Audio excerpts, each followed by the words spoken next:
the snowy mountains of central British Columbia to you listening around the world. This, my friends, is Spaced Out Radio. I am your host, Dave Scott, sitting in the captain's chair of SOR headquarters, about to put another log on the fire. We welcome you to tonight's show, including Kingdom of Nye Radio and Revolution Radio. If you want to take a listen to our archives, they are free at youtube.com/Spaced Out Radio. Do me the favor, hit that subscribe button. Our website is spacedoutradio.com, where we have a plethora of features for you. Rock out to Bumblefoot, do a little shopping at the SOR Vault, grab a great book from Reread the Night, join the Space Travelers for $5 a month, and Captain Shirk has the Newswire updated daily. Tonight's show is brought to you by Chive Charities. Help make the world 10% happier by donating to Chive Charities today. You can find them on our website. Bobby J. Gallo has been interested in all things weird since he was a young lad. Bobby formerly toured the country as a professional musician. He is also an avid ghost hunter. Additionally, he is a co-creator and headmaster of the International Conservatory of Magic, the world's largest online school for magicians. Currently, Bobby and his family reside in Castello Gallo, a haunted Italian brick castle in Roseto, Pennsylvania.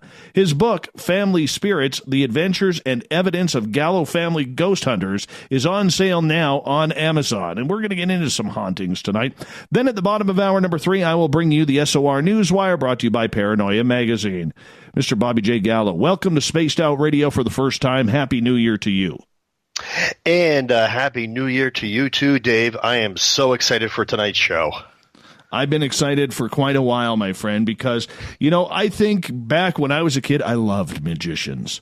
They just weirded me right out, because I never understood the sleight of hand and everything. How did you become a magician? That's a great question. When I was very, very small, there was a very popular television show. It's a comedy show. It was called Laugh-In. And one of the sketches on the show, and Laugh-In was basically a very early version of Saturday Night Live, and it was wonderful, and all the stars of the day. And I'll never forget, it was Walter Winchell and Ruth Buzzy, and he was playing the part of a magician. And I was a little kid at the time, and Ruth Buzzy goes up to him and says, "I want to be part of your act." And he goes, "Fine." And he turns her into a rabbit, and then she was part of his act.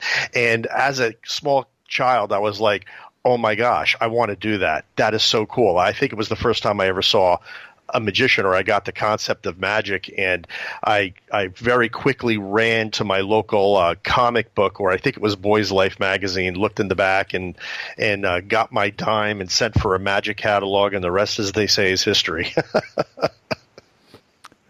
How long did it take to perfect the sleight of hand? Very long. In fact, I was completely self-taught.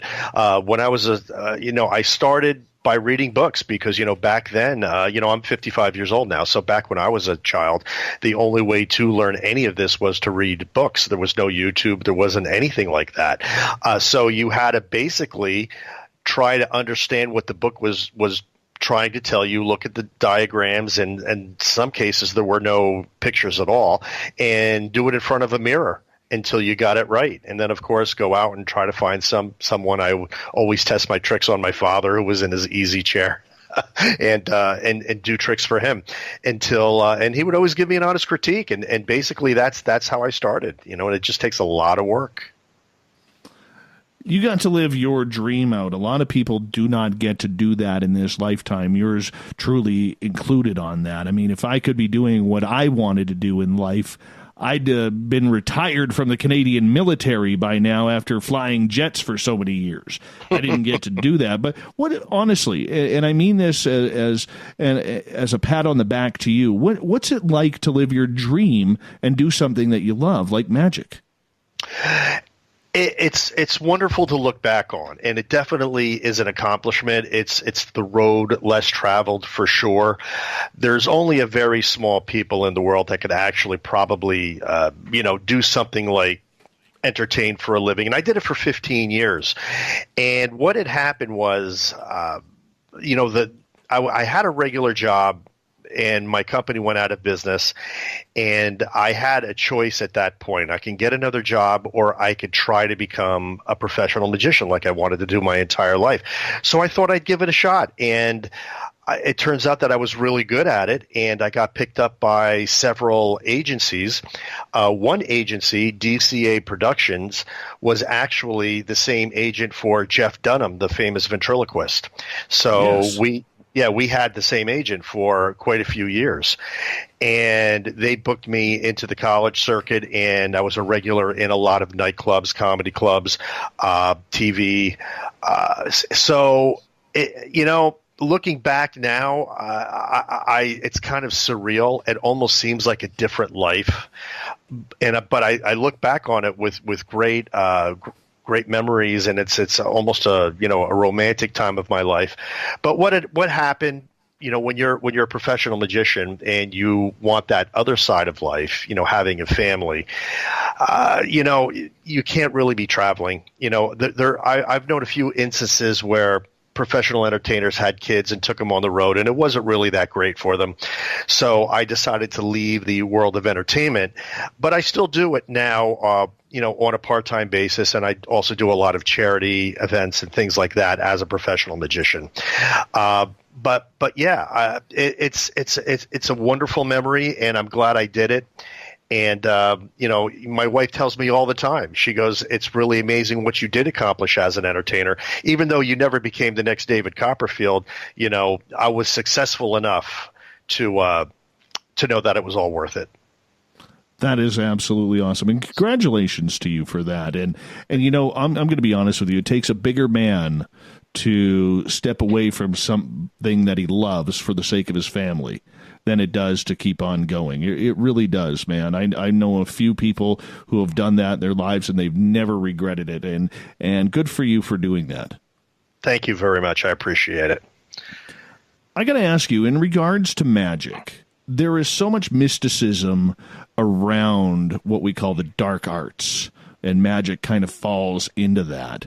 Do you think that terminology of being included into the dark arts is a fair one for magic? Well, basically what I do is all illusion and sleight of hand, and we call it theatrical magic.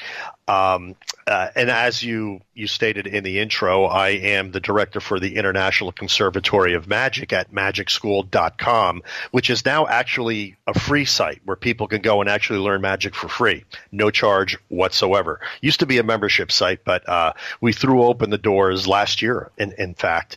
And it's really good to make that distinction. And believe it or not, if you look at the word magic, it's MAGIC, but if you add a K to the end, that donates magic, witchcraft magic, the dark arts magic, as you were referring to. So we as magicians do magic with a C, not magic with a K. But people do often confuse the two. And I will say probably mostly people in a more religious vein, if you will, they kind of get it confused. They don't realize that it's an art form. It's a theatrical art form, and not necessarily the type of magic where you're conjuring up spirits and things like that. Yeah, and I can see where people would get that a little bit confused with everything, because, you got to go with what you believe. You got to go with what you're doing, and so on and so forth. With that being said, how did your magic career tie in with what you were experiencing paranormally? Well, when I was a small child, and I was trying to become a magician, I actually checked a book out of my school library called Houdini on Magic. And when I opened it up, I realized that Houdini was heavily into debunking the supernatural back during the Victorian era, when, just after the Fox sisters, began the spiritualist movement. Houdini was under the impression that a lot of these mediums were fraudulent and they were cheating the public. So half of his show was actually devoted to debunking fraudulent spiritualism. And when I read this in the book, I was a little confused because like a lot of people, I thought it was the job of a magician to make people believe this stuff, not debunk it. But Houdini really made it his life's mission to debunk spiritualism. So it kind of all tied together like that. To this day, the jury is still out on whether a lot of these mediums were fraudulent. I mean, a lot of people assume they were, but knowing what we know now as paranormal investigators, we're kind of like looking at these old mediums and these old seances in a different light, because with what we're experiencing today, believe it or not, some of this stuff may have been on the level. But again, society wasn't ready for it. And a lot of the entertainers of the day saw it as a hook, a very popular hook, because a lot of people were into spiritualism back then. A lot of, you look at Sir Arthur Conan Doyle, who was the author of the Sherlock Holmes series. Some luminaries of the day, everybody was into this back then because it was a new thing. And even Thomas Edison, before he died, was working on an instrumental transcommunication device to contact the dead. A lot of people don't realize this. In fact, in his memoirs that have been published, it was actually taken out of his memoirs. There was a chapter devoted to it because, again, society wasn't ready for it. But that's pretty much how magic and the paranormal have meshed. Where I kind of deviate from that is I wanted to use my experience as a professional magician to maybe prove some of this stuff, not necessarily debunk it, because I would try to debunk something that I thought was fraudulent. But being a magician gave me a unique perspective, because if I couldn't debunk it, then there was a possibility that it might be real. Yeah, I would like to know a little bit more about that, because for so long, especially in the mid last decade, everything seemed to be about debunking. Nobody was trying to solve everything. Everybody was trying to more or less, I don't want to say embarrass other people or investigators, but it wasn't about trying to figure out what ghosts were, in my opinion. Do you think we went too far in the whole debunking phase because of the popularity of what it was? And let's face it, much like anything else that's trendy, being a ghost hunter is what it is. It's a trendy thing to do. People get excited about saying, yeah, I'm a ghost hunter. You know what I'm saying? Like there's like a pride behind that a lot of people feel. Exactly. Well, here's the problem. Every single day, I see really good evidence being thrown out because somebody somewhere has an idea that there may be an organic explanation, even if that's not the cause. If there is even the possibility that something can be debunked, they throw that piece of evidence out. And I don't agree with that at all. So I know exactly what you're saying. I absolutely think we've gone too far because, look at the subject of orbs. I think this is a perfect example. For the longest time, the manufacturers of these digital cameras didn't know what was causing these small little circles of light in our pictures. And one day, somebody came up with this theory called backscatter, where, it's the light from the lens flashing off of dust particles in the air, coming back to the lens and causing these orbs. And in some cases, that may be true, because if you shake a dust mop in front of a camera lens to take the picture, you're going to get airborne anomalies. I mean, that's only common sense. However, there's this whole other batch of anomalies that can't be explained that way. The ones that appear on command, the ones that act intelligently, the ones that look absolutely nothing like dust particles or pollen or moisture or insects. But what has happened, because of exactly what you just stated, because people have gone too far with the whole debunking thing, now they're not even considering these anomalies and these, whatever they are, that could possibly be paranormal in nature. They're just throwing it all out because they're saying, okay, orbs have now been debunked. Let's move on to the next thing. And a lot of us are like, no, wait a minute. there could be something here. We don't want to throw out the baby with the bathwater, but I think that's absolutely happened. I think that it's turned the paranormal investigation has turned into this gigantic debunking game rather than taking all of the evidence that's presented to us and putting it together like a puzzle to get a complete picture. In your opinion, then, what is the paranormal? Well, the paranormal is basically anything that cannot be explained at this point. And the paranormal is all-encompassing, and it even includes cryptozoological creatures like Loch Ness Monster and Bigfoot and things of that nature. So the paranormal is a pretty wide subject.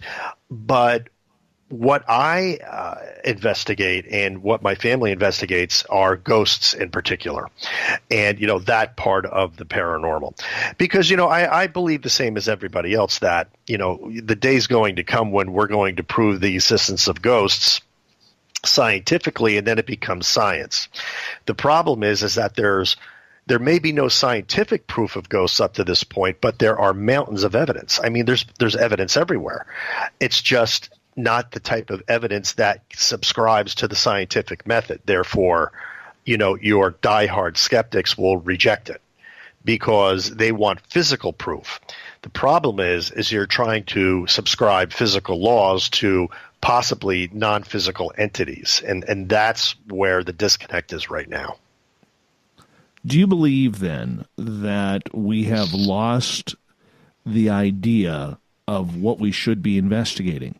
Because in my opinion, and many others out there who we've spoke to and our listeners as well, ghost hunting has become a weekend warrior, trip, man. It's become a thing to do, much like, playing baseball or watching football with your friends. You know what I'm saying? It's become a hobby instead of becoming something that we should be trying to solve. I mean, that's the ultimate mystery for every human being on this planet.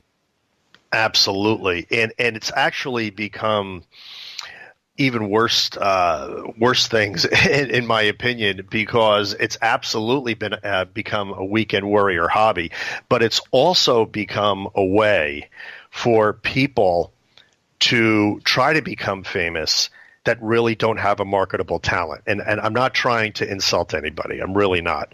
But think about it. You have all of these paranormal groups out there, and their sole aim in life is to get their own paranormal TV show on either the Travel Channel or Destination America or, any one of these emerging platforms. And a lot of these people, they don't sing, they don't dance, they don't tell jokes. They may not even be able to do a good card trick. But being a paranormal investigator, now that's one area where you really don't need to be an entertainer in order to be an entertainer, if you get my drift. You just go out there with a EMF detector and try to find a ghost. And, if you capture evidence that's compelling, then maybe that's your ticket. And that's what I see happening out there right now. When we started our web series, you could count the number of paranormal web series on one hand. And that's no lie. You had your two major ghost hunting shows on TV, and you had maybe 5 on YouTube, and we were one of them. Now they're everywhere. You go online, you go to YouTube, you go to Daily Motion, and there's hundreds, literally hundreds, and they're all trying to capture someone's attention. And so I think that's where we are right now in the paranormal field. So, yeah, that's the way I see it. And, I don't know if you've caught any of the Hellier series that's going on YouTube from Greg and Dana Newkirk. But anyways, the point that I'm trying to make there is they're doing it differently. I mean, how many times do you have to see the black, the nighttime, the shots of, did you hear that? Did you hear that? I mean, that's all we ever get. Exactly. I'm tired of it. I want a quest. You know what I'm saying? I want a quest. Yes. I want some, lack of a better term, I want some magic. I want some mystery. I want some intrigue. And a lot of people are doing that. And I really believe that's really the next phase of the ghost hunt, because people are, in my opinion, done with what we have seen up to date. I mean, there's no mystery in going to a house like every other television show and telling us whether or not the place is haunted. Right. Correct. No, I completely agree. And, we actually took a slightly different approach when we did our web series, because when we started our web series, the big show on TV was Ghost Adventures, and that was actually just starting when we started. And, you had the star of the show antagonizing the ghosts and things of that nature, but everything was over-dramatized. What we wanted to do is go out there and show investigating as, as it really would be. And Fiona Broom, who's a very well-respected paranormal researcher, actually did the foreword to our book, Family Spirits. And when I approached her to review the book and possibly do the foreword, she really didn't know me. I was a huge fan of hers, but she really didn't know me that well. She read the book. I sent her the book. She read the book. Absolutely loved the book. And the one line in her foreword that I really liked more than anything else is when she said, "This is ghost hunting how it really is." And that's what I wanted to show people. And, if they go to our Vimeo channel and watch our series, they're going to see a whole gamut. They're going to see some episodes that are truly going to blow them away and some that are really frightening. Conversely, they're going to see some that are, maybe not that exciting. I call them yawners, because I wanted to give them the whole scope of things. My goal was to show paranormal investigation, as it really is. Sometimes you're going to catch some great evidence, sometimes you're not, but I wanted them to see everything. I want them to feel like they're ghost hunting right along with us. And that's the big key as we enter the final minute here before we go to break at the bottom of the hour. Bobby J. Gallo is our guest tonight. You sound very passionate about this. And when we come back from break, I want to know what drives that passion, because very few are doing it for the right reasons, as we have stated. And I want to know why you're doing this. I think that's important for us to learn here tonight on the show. I really do, Bob. Yep, and I have the answer for you. I'm sure it'll be a good one. I'm pretty positive about that. But, I'm going to get you to hold on here, because we are going to go to break here at the bottom of the hour. Otherwise, I could just keep talking to you, which I will during the break, but our listeners will be listening to some advertisements. Awesome. Bobby J. Gallo is our guest tonight on Spaced Out Radio. He's got a great book out. It's on Amazon, Family Spirits, The Adventures and Evidence of Gallo Family Ghost Hunters. Go get it now. After the break, or during the break, or after the show. It's a good way to enjoy your night. I like a good book. Talk to you right after the break on Spaced Out Radio.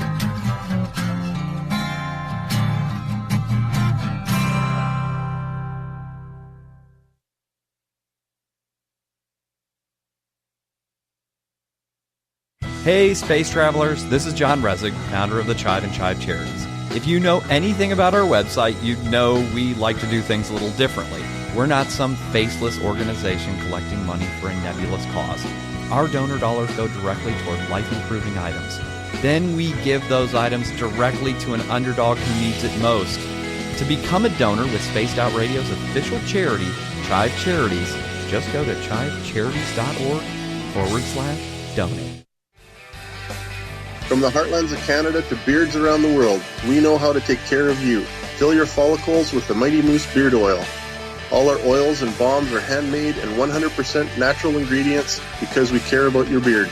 And hey, use the promo code SOR2019 and get your Mighty Moose Beard Oil today. You can check us out on our website, mightymoosebeard.com.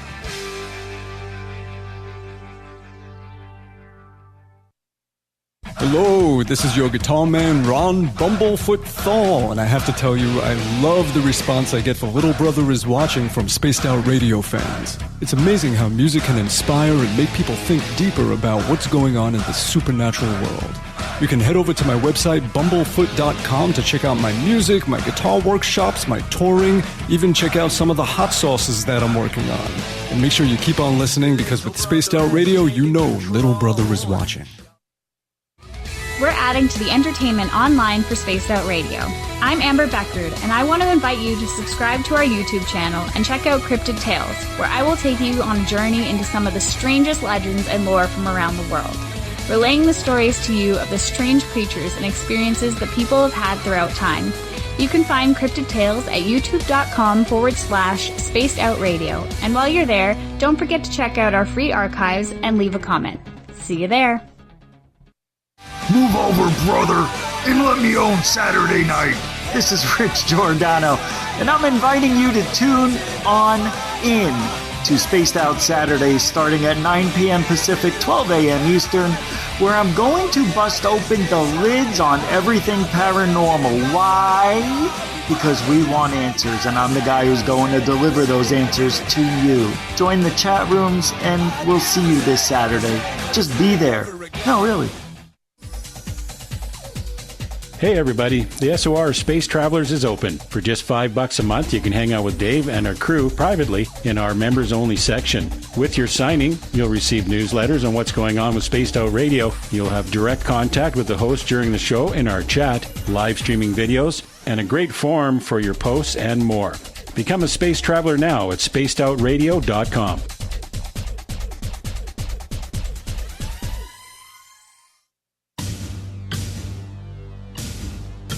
You wanted new SOR gear, and now you can have it. The SOR Vault is fully stocked with t-shirts, hats, hoodies, mugs, and everything in between, with great logos for you to choose from.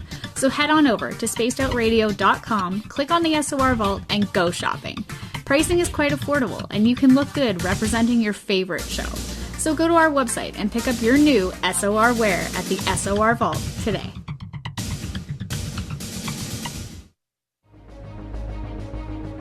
Hello everyone. This is Ryan Stacy from the Experiencer Support Association, otherwise known as TESSA. We're glad to team up with Spaced Out Radio to help investigate your experiences on the SOR Sightlines Report. Together, we'll investigate the strange sightings and occurrences you've had. We're looking for answers just like you. So fill out a Sightlines report on the Spaced Out Radio website and let's figure out what's going on together. If you like it hot, real hot, then heat up your meals with Bumblefoot hot sauce. Get your Bumblefoot hot sauce today. The sauce, Bumblicious, and the 4 million Scoville unit Bumble. We're going in hot, real hot, coming out even hotter. Keep the milk nearby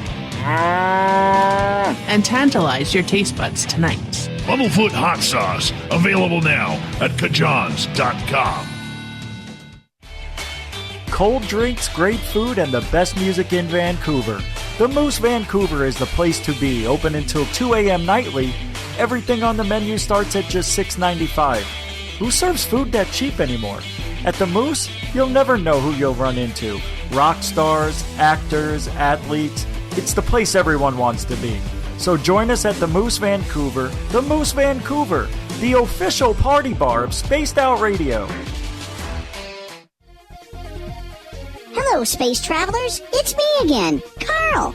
Don't forget to join the Space Travelers Club for just $5 a month and follow Spaced Out Radio on Twitter at Spaced Out Radio. Our Instagram, Dave Scott SOR. Our Facebook page is Spaced Out Radio Show. Our archives are free at youtube.com/Spaced Out Radio. Come woo it up with Spaced Out Radio today. Bye!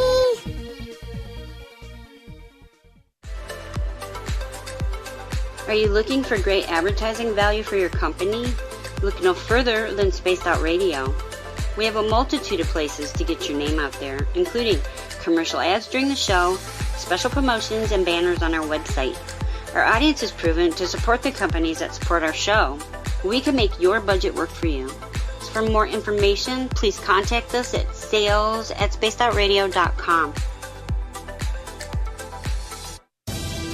At spacedoutradio.com, we are keeping you up to date on all the news with the SOR Newswire. Captain Shirk leads the team that is bringing you the news of the day and exclusive stories on everything paranormal and supernatural. It's free to read, it's updated daily, and it's right there for you. The SOR Newswire is a one-stop shop for the news of the day. Check it out at spacedoutradio.com today.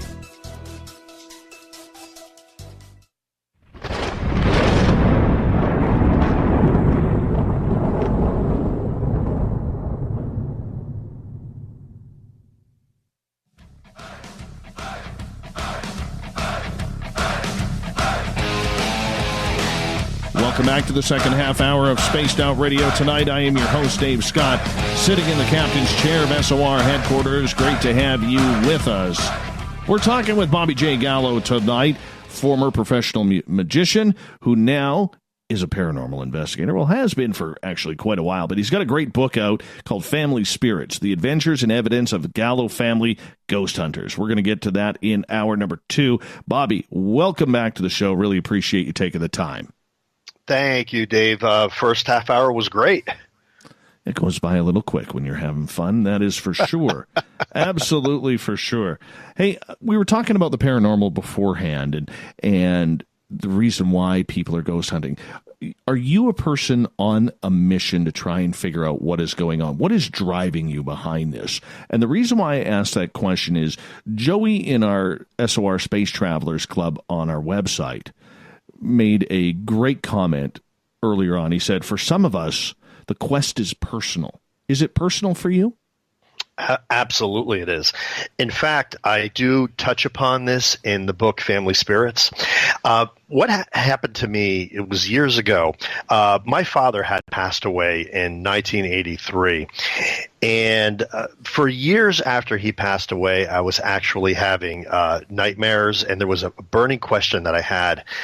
And it was something that I never thought was going to get answered.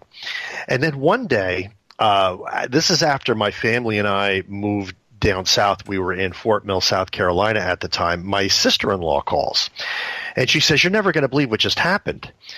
And we said, "What?" She goes, "I sat for a reading." She sat for a reading with a medium, and during the reading, the medium pauses and says, "I have a message for Bobby." And my sister-in-law said, My brother-in-law?" She said, "Yes." She said, there's a man, his name is Vince, is coming through. Well, that was my father. And basically, to make a long story short, he answered the question that was plaguing me for years. He needed to get the message to me. He did it through a medium, through my sister-in-law, who was 5 states away at the time. She calls, answers this question that no one knew except for me.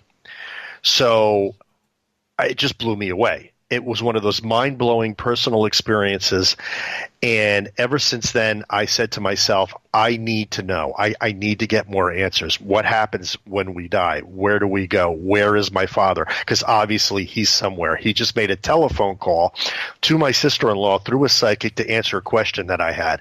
There's something here. So that actually started me on my quest for answers. And then there was actually another little tidbit, and this is also in the book Family Spirits. My great uncle had built a theater back in the vaudeville days, and it fell into disrepair. And at the time, it was a moving and storage facility, and the current owner was experiencing poltergeist activity there. And I got wind of this. So a group of friends and I, and this was back in I believe it was 1990, a group of friends and I got together, and we said we want to go check this out. Now, this was way back before the term paranormal investigator was even coined. We went there with a 35 millimeter camera, an analog tape recorder, a flashlight, a pendulum that was basically an old key on a piece of string to go hunt ghosts. And this was before ghost hunting was a thing. And so it was experiences like that, when you meld them all together, that made me so passionate about what I do today. Were you always a believer in the afterlife? I think I always believed in the afterlife, but without getting too biblical, I understand that there's passages in the Bible that said, blessed is he who can believe without seeing, or something to that effect. But some of us would like some validation. some of us would like those answers, for nothing else but peace of mind.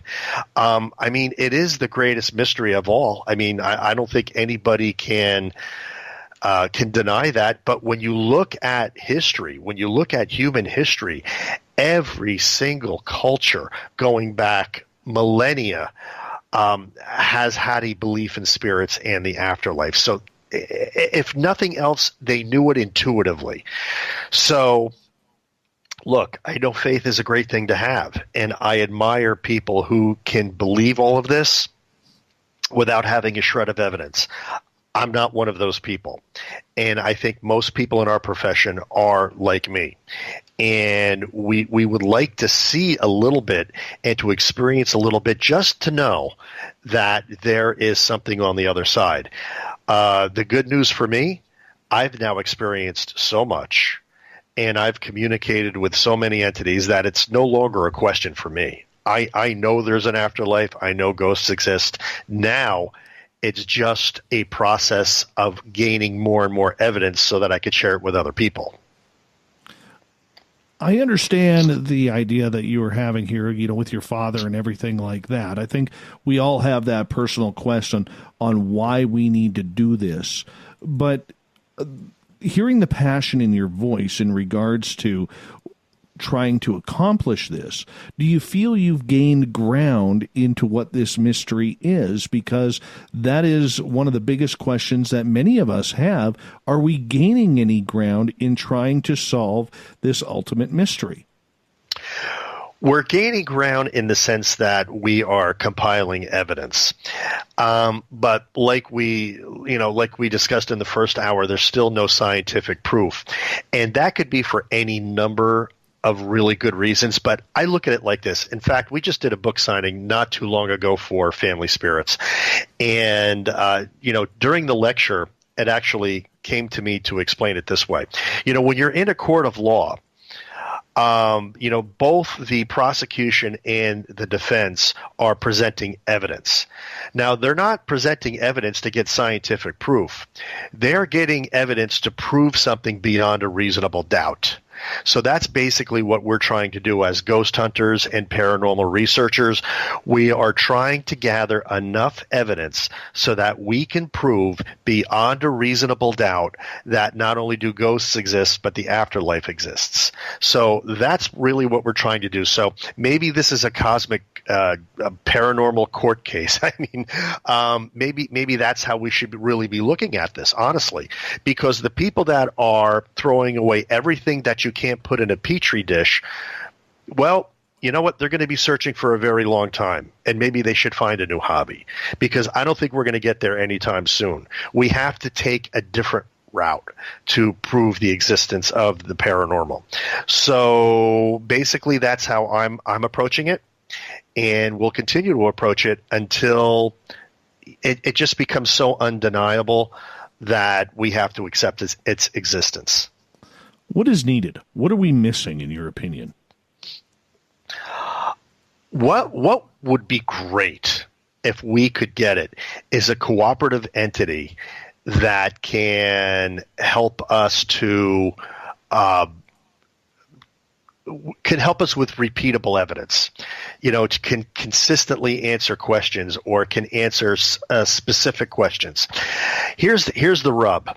And, your more skeptical people are going to think this is a cop-out, but it's really, really not. Because I also talk about this in Family Spirits a lot. When we are communicating with entities out in the field, they will answer certain types of questions, but they will not answer others. It's almost as though they're not allowed to go too far. And that's not only with us. That's been echoed with a lot of researchers that I know that, I call it, forbidden knowledge, because there's just some things they won't answer. They are really good at answering general questions. Are you a man? Are you a woman? What was your name? Things, where did you live? They seem to be very comfortable with answering those questions. But when you start asking them questions about the afterlife or why are they earthbound, communication almost ceases entirely. if we can get an entity to stick around long enough to answer some of these burning questions, the ones that are really significant, we might have something. Earlier you said that we have been doing way too much debunking, but now you're saying that we need more evidence. What's the difference? Well, debunking isn't evidence, because what happens is you take a piece of evidence and, I'm going to use the example of an orb once again because it's a really easy one to use. You're saying this orb might be dust, therefore we're going to throw it away. Okay, this EVP may be, a car in the background, so we're going to throw that away. Debunking is taking evidence and throwing it away because it may be organic in nature, or it may be fraudulent. The fraudulent stuff we could rule out if we're collecting it ourselves.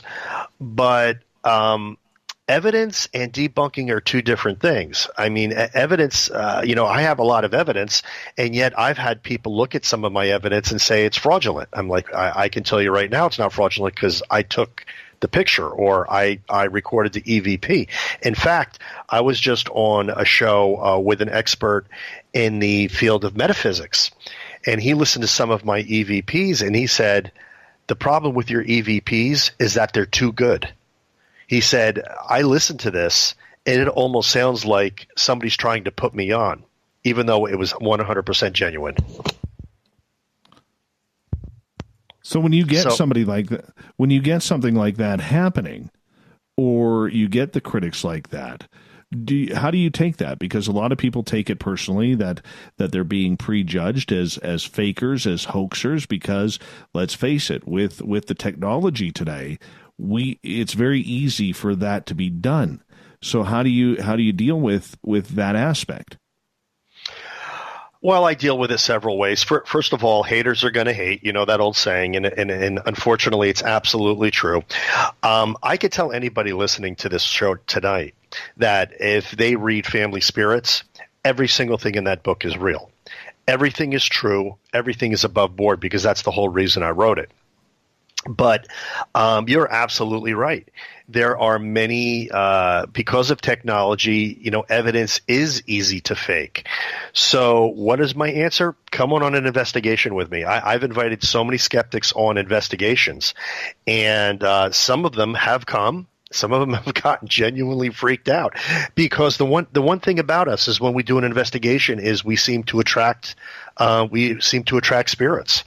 And I don't know if it's the family dynamic. I don't know if it's our positive attitude, but we just seem to get a lot of evidence. And it frustrates a lot of the more skeptical investigators, because I know paranormal investigators that have been doing this for years, and they still have yet to capture a solid piece of evidence. And because of that, they've become very jaded. When we go out on an investigation, it's so common. It's like it's the polar opposite. We almost never not catch anything. We just get it all the time, and that's why I think attitude and intention plays a key role in this. So how do I approach skeptics? Well, I talk a lot about skeptics and family spirits. You have to reason with them. You have to show them the evidence, and you just have to continually, explain why it is a valid piece of evidence as opposed to, something organic or something fraudulent. It is very, very time consuming, though. It is. And that's why, look, I am not out to really convince anyone.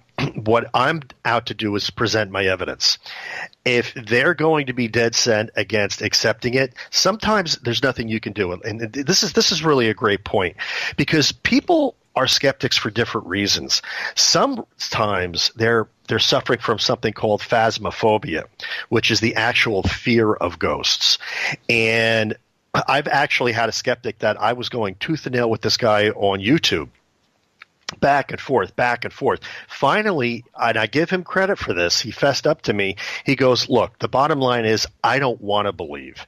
The thought of me being a disembodied spirit after death is absolutely terrifying for me. Therefore, I don't want to believe. Now, you could present evidence all day long to somebody like that. They're not going to believe because they don't want to believe. They're blocking it out. So there's different reasons why people may think that evidence is fraudulent or organic.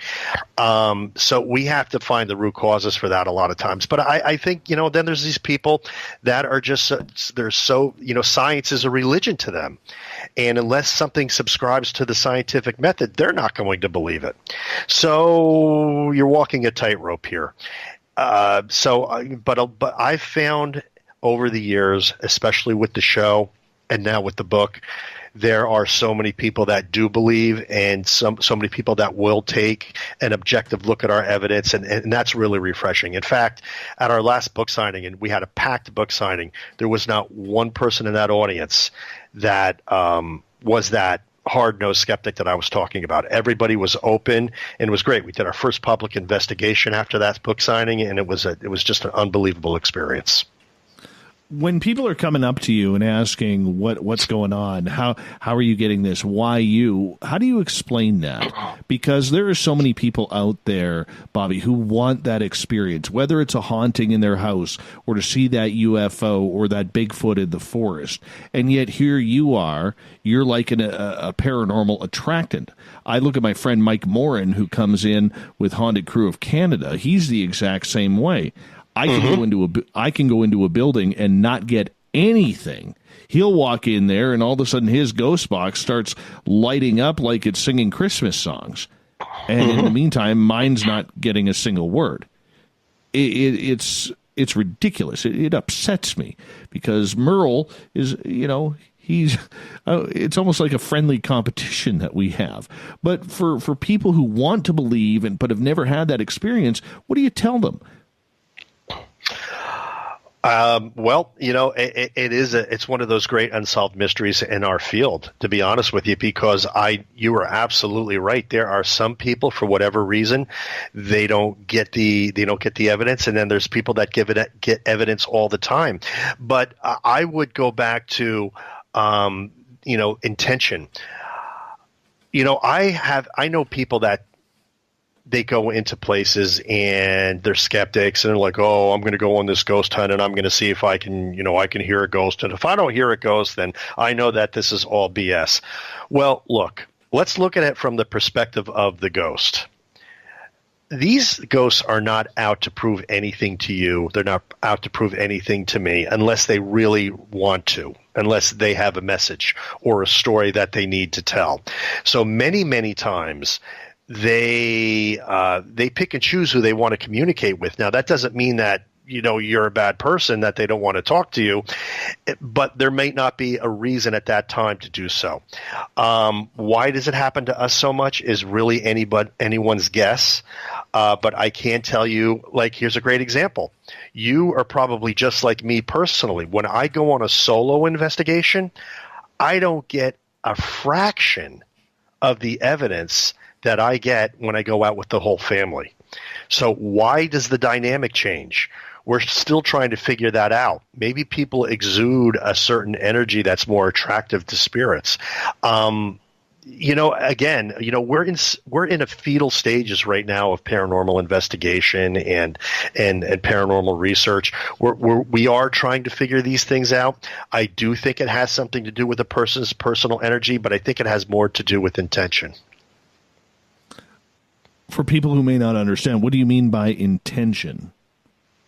Well, why are you trying to communicate with the spirit?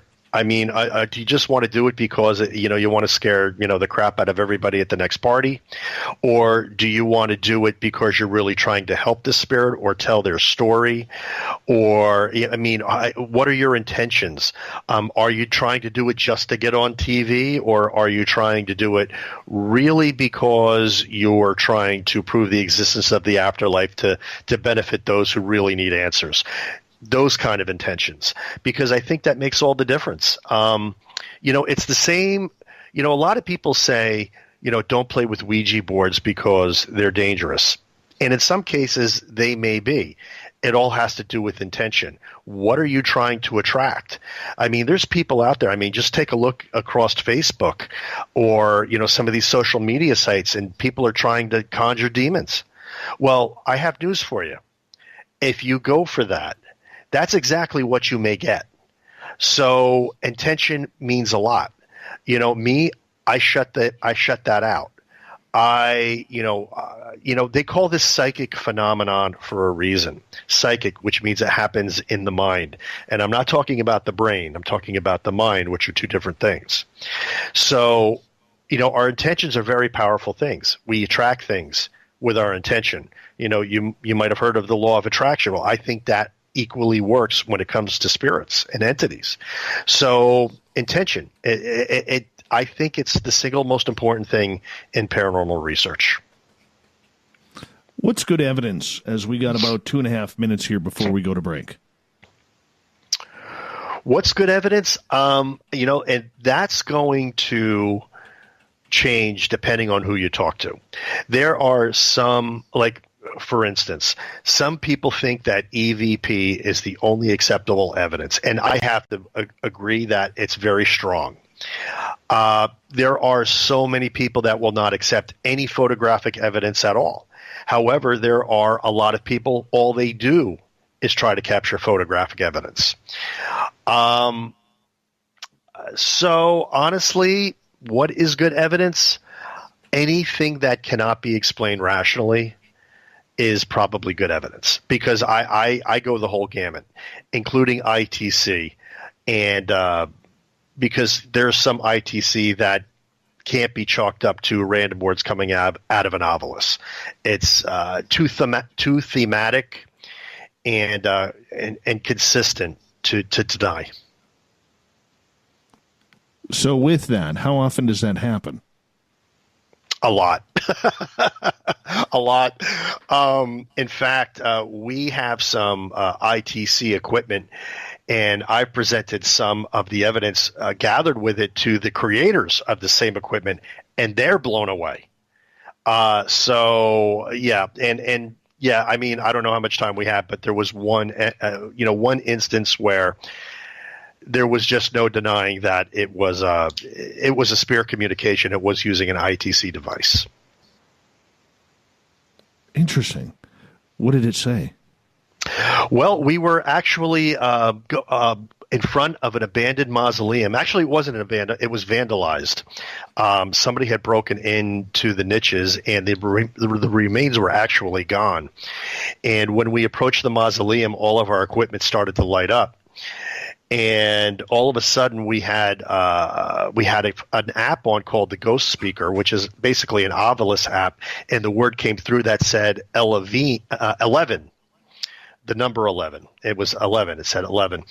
And when we looked up, the name on the mausoleum was Elavine.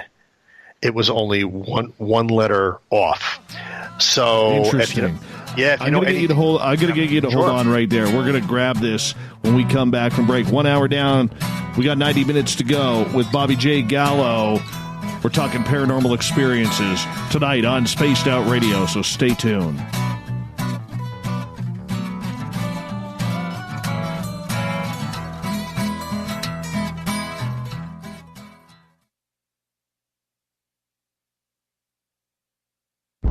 Are you intrigued by Paranormal Talk Radio? You'll love the new Paranormal Radio app from TalkStream Live.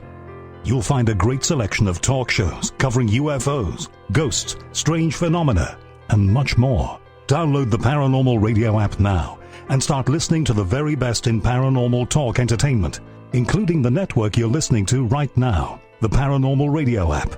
Free in Google Play and the iOS App Store. The party is always on at the Moose Vancouver. The Moose Vancouver is where you want to be when visiting Canada's West Coast. Open until 2 a.m. nightly, the Moose cranks up the rock while serving some of the best rated food in the city. The menu starts at $6.95. Why party anywhere else in Vancouver when the Moose is right there? Get your horns up and rock with the Moose, the official party bar of Spaced Out Radio.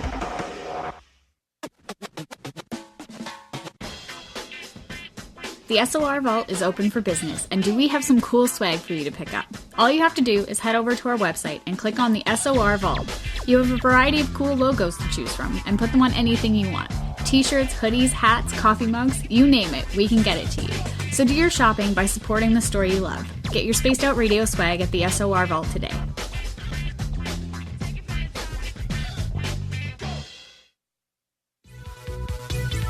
Hello, Space Travelers. It's me again, Carl. Don't forget to join the Space Travelers Club for just $5 a month and follow Spaced Out Radio on Twitter at Spaced Out Radio. Our Instagram, Dave Scott SOR. Our Facebook page is Spaced Out Radio Show. Our archives are free at youtube.com/Spaced Out Radio. Come woo it up with Spaced Out Radio today. Bye!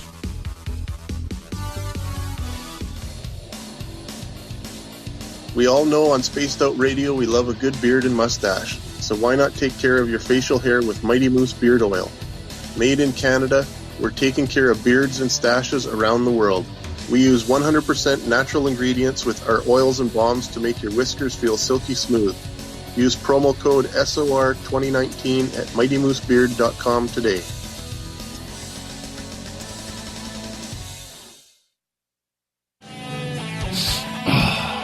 I'm feeling a little spicy tonight. What to do? What to do? Why not get Bumblefuck? 4 million Scoville units of pure hard rock. Bumblefoot hot sauces come in 3 flavors. The burning tone it down a bit with Bumblicious and throw the sauce on everything. Spicing up. Bumble me, baby. Bumblefoot hot sauce. Get it today at kajans.com. Hi there, this is Geraldine Orozco from San Francisco's Bay Area Meditation. I invite you to join me the first Tuesday of every month with Dave Scott for Spaced Out Radio's The Spiritual You. In this fast-paced world we live in, it's time for you to take some time for you. We'll cover every possible subject from powerful meditation to healing techniques to your own intuition and spirituality. So come join us for The Spiritual You. Looking for creative ways to get your company out in the public? How about advertising on Spaced Out Radio? Our sales department is waiting to hear from you, and we can work around any budget. From commercial spots to banners to special promotions, there are many opportunities to get your name and product out to our SOR listeners. For a price guide and more information, please contact us at sales@spacedoutradio.com. We are scouring the world for the most intriguing stories of your day. Take the time to read up on the SOR Newswire, where our team, led by Captain Shirk, will deliver to you some of the best paranormal and supernatural news, along with some stories that will blow your mind from the weird to the wacky. It's the news outside the news that piques interest, and that's what we're looking to deliver to you. The SOR Newswire, only at spacedoutradio.com. Are you an experiencer of something strange that can't be explained? Do you want help finding out what's going on? I'm Ryan Stacy, head of the Experiencer Support Association, otherwise known as TESA. We've teamed up with Spaced Out Radio to investigate cases filled out in the SOR Sightlines report. We are independent and there's no cost to what we do. All we need is your experience. Let's find out what's happening together on the SOR Sightlines report. Visit purpleplates.com today. For over 40 years, the Purple Energy Plates have been delivering amazing results for their many customers. Inspired by the great genius Nikola Tesla, the harmony, healing, and energetic effects of the plates have proven over and over to be beneficial and often miraculous to thousands of customers. Check their site for daily specials and choose from their many energy products. You won't be sorry. Visit them today at purpleplates.com. For the price of 1 cup of coffee a month, you can become an SOR Space Traveler. The Space Travelers Club is a place where you can interact with other listeners, either live during the show or on our great forum. We want your stories, pictures, comments, and ideas. You'll get live video streams, exclusive content, and be a part of our newsletter. Stay in touch with everything SOR. The Space Travelers Club is just $5 a month at spacedoutradio.com. Get your horns up with me on Spaced Out Radio. This is Ron Bumblefoot Thal. Come tune in to SOR where you can hear me rock out with Little Brother Is Watching, the official theme song of Spaced Out Radio. And then come on over to bumblefoot.com where you can find out about my tour schedule, my music, and everything else. Bumblefoot.com keeps you up to date on what I'm doing and the best way to stay in touch with my music and music camps. Sign up for my newsletter at bumblefoot.com and remember, Little Brother is watching. A little bit of science, a little bit of skepticism. Add a dash of snark and you have the makings of Spaced Out Sundays with me, Everett Thieme. Together we will look into the reality of the paranormal with an open eye and rational thought. Oh, did I mention there'll be plenty of woo as well? Your time spent with Spaced Out Sundays will make the night even better. The chat rooms are open, 9:06 p.m. Pacific, 12:06 a.m. Eastern, right here at spacedoutradio.com. Hi, this is Amber Beckrud, and I want to invite you to subscribe to our YouTube channel where we store all of the SOR show archives for free. And as an added bonus, every 2 weeks I'm posting brand new content on Cryptid Tales, where I will get into some of the spookier legends and folklore from around the world and tell the stories that go with them. Find us at youtube.com/spacedoutradio and check out Cryptid Tales today. Drop a comment and let me know what you want to hear. See you there. You're listening to Spaced Out Radio with Dave Scott. Follow Dave on Twitter at Spaced Out Radio and on Facebook, Spaced Out Radio Show. Welcome back to hour number 2 of Spaced Out Radio tonight. I am your host, Dave Scott. I appreciate each and every one of you tuning us on in. Hi to everyone listening in on WQEE 99.1 FM in Noonan, Georgia, UPRN 107.7 FM in New Orleans, in Reedsport, Oregon, KDUN AM 1030, KDNF AM 1560 in Dangerfield, Texas, and KCFX 93.7 FM in Ridgecrest, California. On the digital side, hi to everyone listening in on Kingdom of Nye Radio and Revolution Radio. Great to have you with us. Remember, all of our archives are free. Go to youtube.com/Spaced Out Radio. Do me the favor, hit that subscribe button. The Desert Clam has set the password for tonight in the SOR Space Travelers Club. Lacanoscopy. Lacanoscopy is your password. Use it wisely, Space Travelers, as the Clam sets a password each and every night right here on Spaced Out Radio. Our website is spacedoutradio.com, where we have a plethora of features for you. You can rock out to Bumblefoot, do a little shopping at the SOR Vault. You can grab a great book from We Read the Night. Also, you can join the Space Travelers for $5 a month, and Captain Shirk has you all up to date on the SOR Newswire. We're talking hauntings tonight, family hauntings. Our guest is Bobby J. Gallo. He's got a great book out. It's on Amazon, Family Spirits, The Adventures and Evidence of Gallo Family Ghost Hunters. And Bob, we appreciate you taking the time for us, my friend. Thank you, Dave. I'll tell you, I'm really enjoying the show tonight. Me too. Me too. Tell us about your book, Family Spirits. Basically, Family Spirits is it's divided up into 2 parts. The first part of the book is everything I know about the paranormal. Because the one thing that I've noticed, it's a problem, if you will, people that watch these ghost hunting shows and even people that watch our web series, the average person watching a paranormal show has absolutely no idea what's going on because, let's face it, we have our own lingo, we have our own way of looking at things and interpreting evidence and our own type of equipment.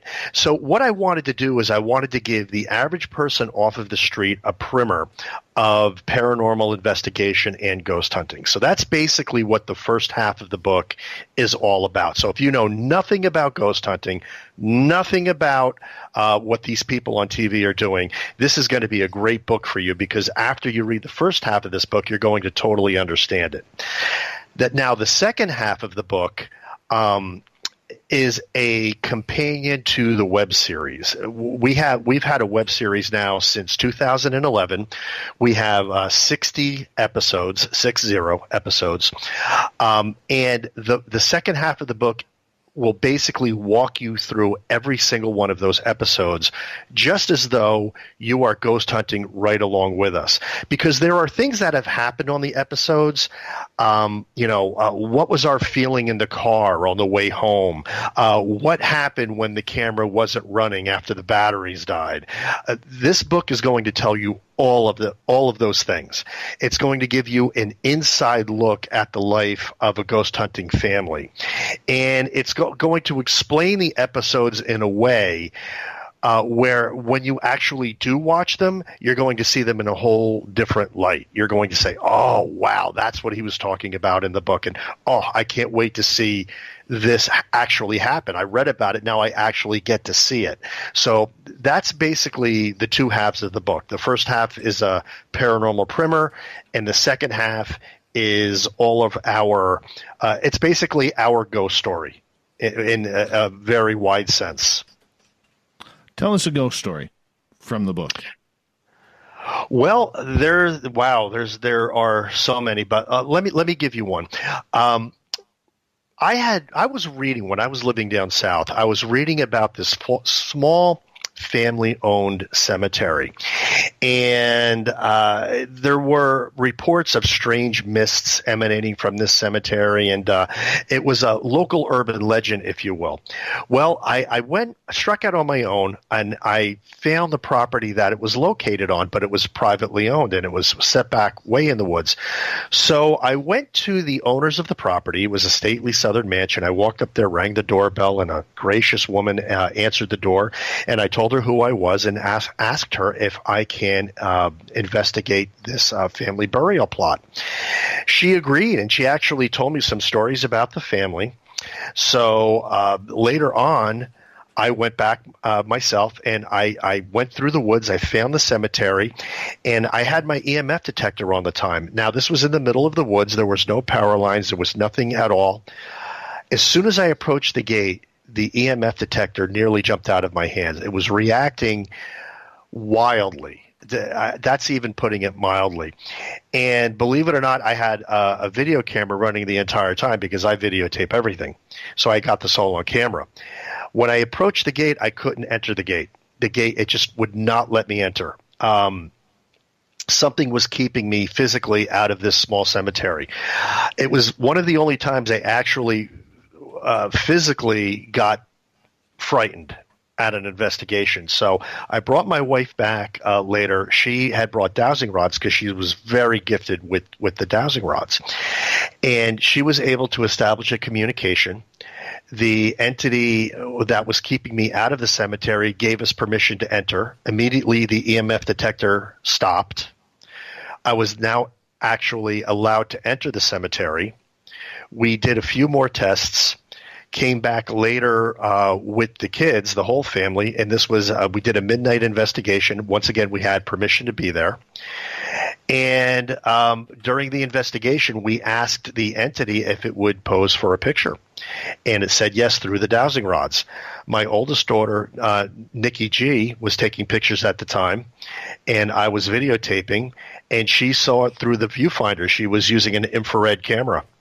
And lo and behold, she saw an orb, and in a succession of shots, morph into a full-body apparition, which she was taking pictures of the entire time. It was about 6 foot tall, standing right next to me, and is not only on the episode, but is also in the book Family Spirits for people to see.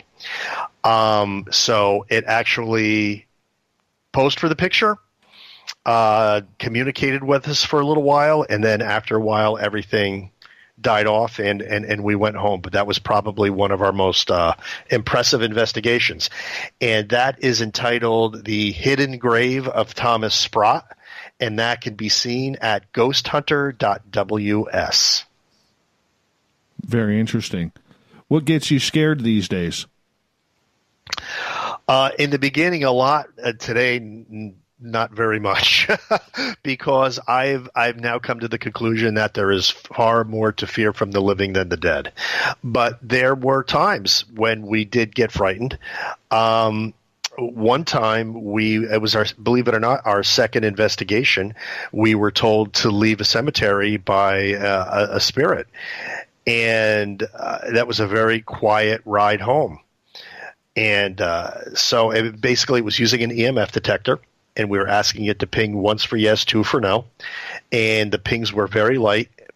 But when we asked it if it wanted us to leave, it reacted very wildly with a no answer.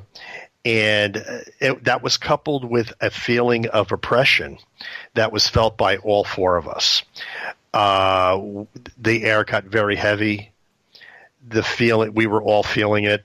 And that's one of the ways that spirits can influence you on an investigation. They can make you feel a certain way. And that's happened more than one time on an investigation. So that one frightened me a little bit. And there was also another investigation, and on the web series it's called The Gatekeeper. And this is where a spirit pretty much did everything in its power to get us to leave a cemetery. It continually drained all of our equipment of battery. And it was, again, giving us those feelings. It was telling Renee through the rods it wanted us to leave. And I found out later, doing some post-research on the cemetery, that there was actually voodoo rituals being performed there. So I chalked that up to a guardian spirit. So there are times, when we do get frightened, but for the most part, believe it or not, and this might come as a shock to some people, most of our experiences are very positive. We have an episode called Flowers for Emma, which was, for one reason or another, there was an earthbound spirit of a Southern socialite who wanted flowers on her grave, which we did, on a follow-up investigation in that cemetery. We actually did bring her flowers. But there's been a lot.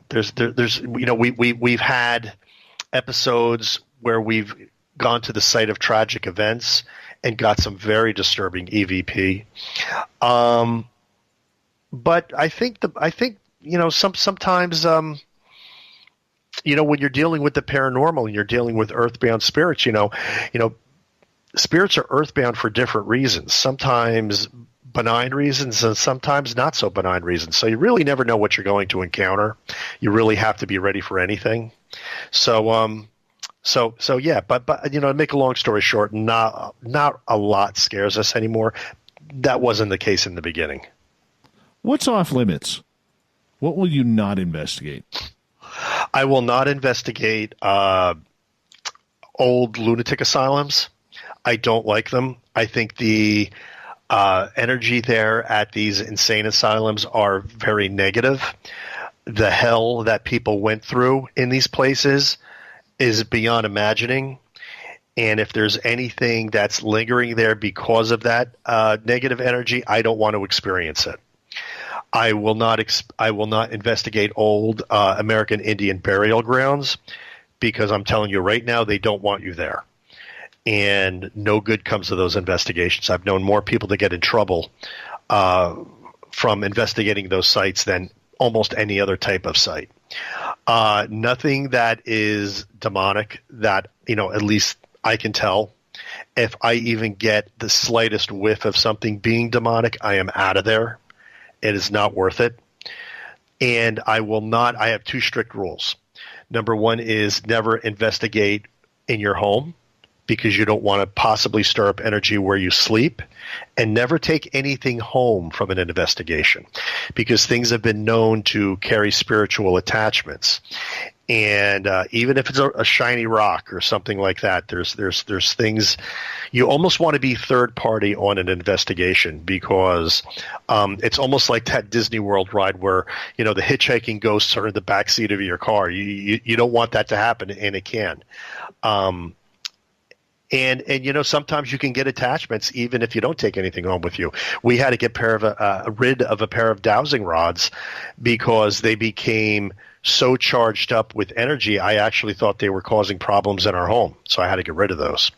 So yeah, so there's a couple of examples. Now, when you are on an investigation, how do you make sure that you're not bringing anything home? What security do you take for yourself? Well, different people from different spiritual understandings are going to have different modes of protection. I want to say that, and I don't say that one is better than the other. So, some people like to sage when they get home because they believe that clears out negative energies. I know a lot of people that do that. Some people do meditations, and some people have talisman or medallions that they use as protection. And that's basically what we do. Now, just to give, the readers, in the interest of full disclosure, we're Roman Catholic. So we take the Roman Catholic modes of protection with us. One is called the Medal of St. Benedict, which is actually quite popular now. And that has been called the devil chasing medal for hundreds and hundreds of years. Actually has an exorcism inscribed on it. And we each one of us carries one of those. And we are pretty confident that as long as, it's almost like a repellent of sorts, we don't feel negative energies are going to be too attracted to us if we're carrying something like that. And, some of the more scientific minded investigators might think that's a bunch of woo-woo, they call it. But we happen to think it works. And like I said, people from different spiritual understandings will do different things. So when you're out on the field and you are investigating, whether it's for your Vimeo channel or your YouTube or whatever you are filming for, what's the difference between when you're going out for camera work or you're going out for a personal investigation to help people out? Is there a difference? I think there is a difference.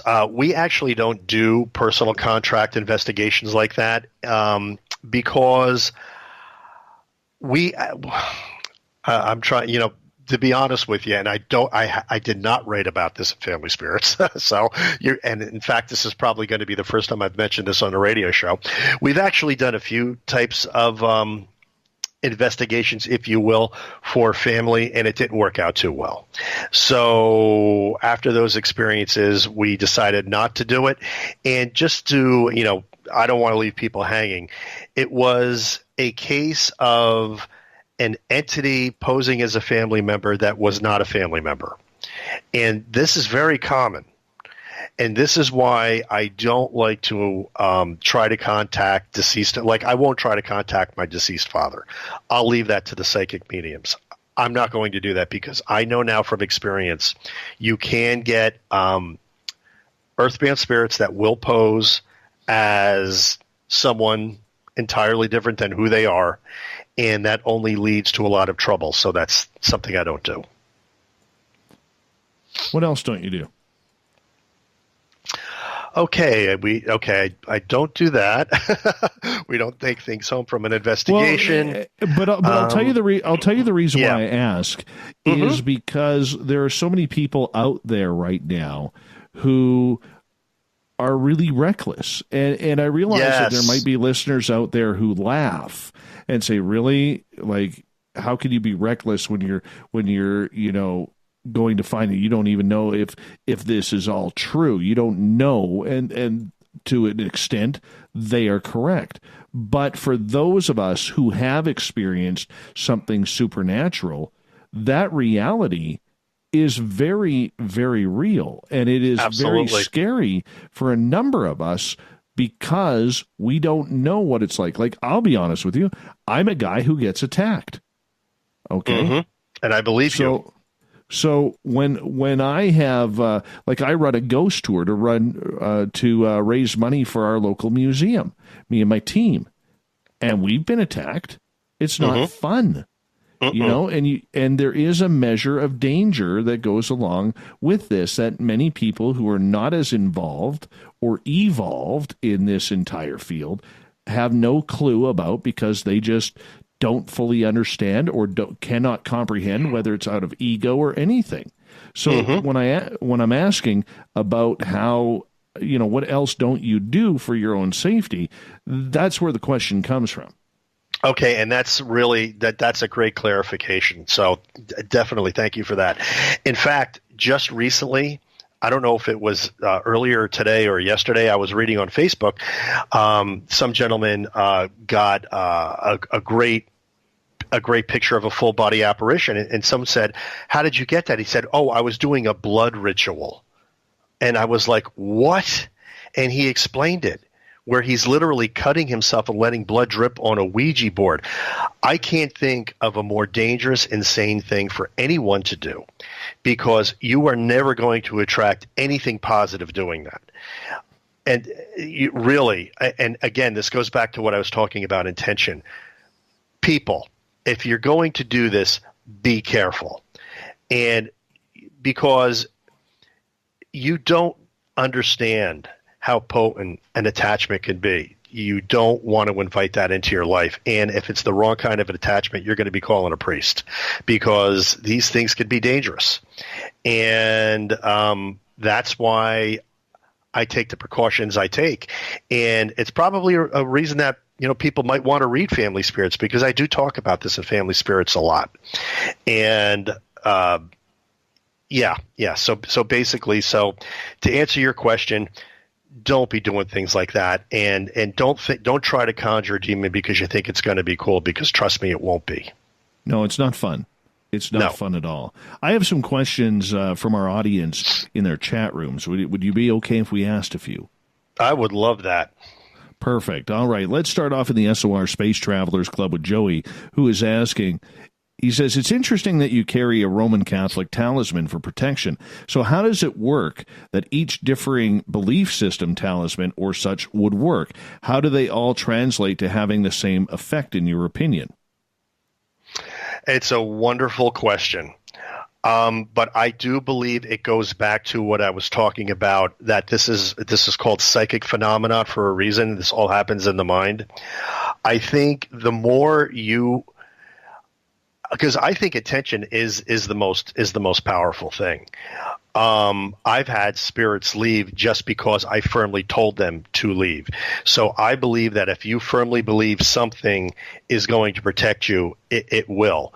I just think that my faith bolsters the fact that it's a Roman Catholic medallion. I also have faith in the fact that this has been used for so many hundreds of years with success by people that it's going to work for me too.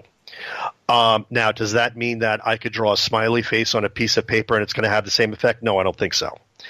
I do think the history of it, I do think the words inscribed on it, and I do think my intentions all come together to make it work. The same thing with sage. I don't think saging in and of itself works. I think it's saging in conjunction with your intention to rid your space of negative energies.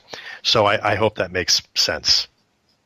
All right. I think we can sneak in one more question here. This one comes from... And I apologize. Our last question came from Hadarok, and we're going to do a follow-up from Hadarok here. And he is asking, how do you know that they are not demons possess or posing as spirits? I think demons are actually pretty rare. If they are demonic, I think we would have, far more problems than we do. Also, I believe that... basically, the answers that we get, the evidence that we get, points to the fact that they're earthbounds. And how do I know that? Well, again, you don't know 100% for sure. But when I look at, because I do a lot of research with people that do. Let's hold you right there. Let's finish that question. When we come back, we're going to have more audience questions from the chat rooms and on Twitter at #SpacedOutRadio next when we come back on the Mighty SOR.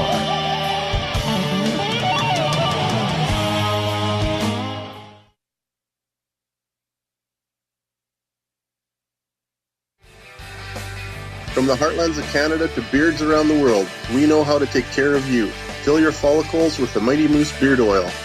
All our oils and balms are handmade and 100% natural ingredients because we care about your beard. And hey, use the promo code SOR2019 and get your Mighty Moose Beard Oil today. You can check us out on our website, mightymoosebeard.com.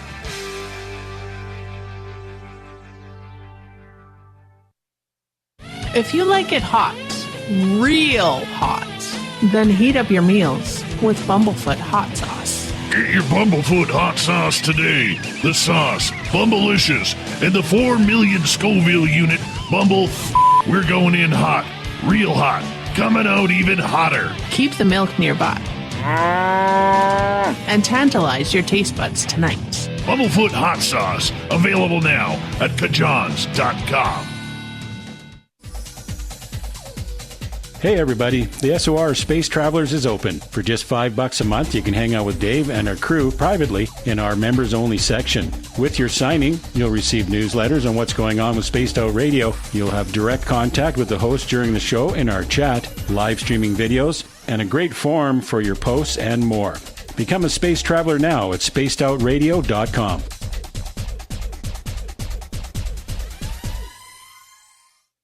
Hello, this is your guitar man, Ron Bumblefoot Thal, and I have to tell you, I love the response I get for Little Brother is Watching from Spaced Out Radio fans. It's amazing how music can inspire and make people think deeper about what's going on in the supernatural world.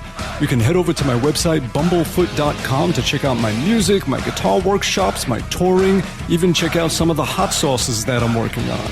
And make sure you keep on listening, because with Spaced Out Radio, you know Little Brother is watching.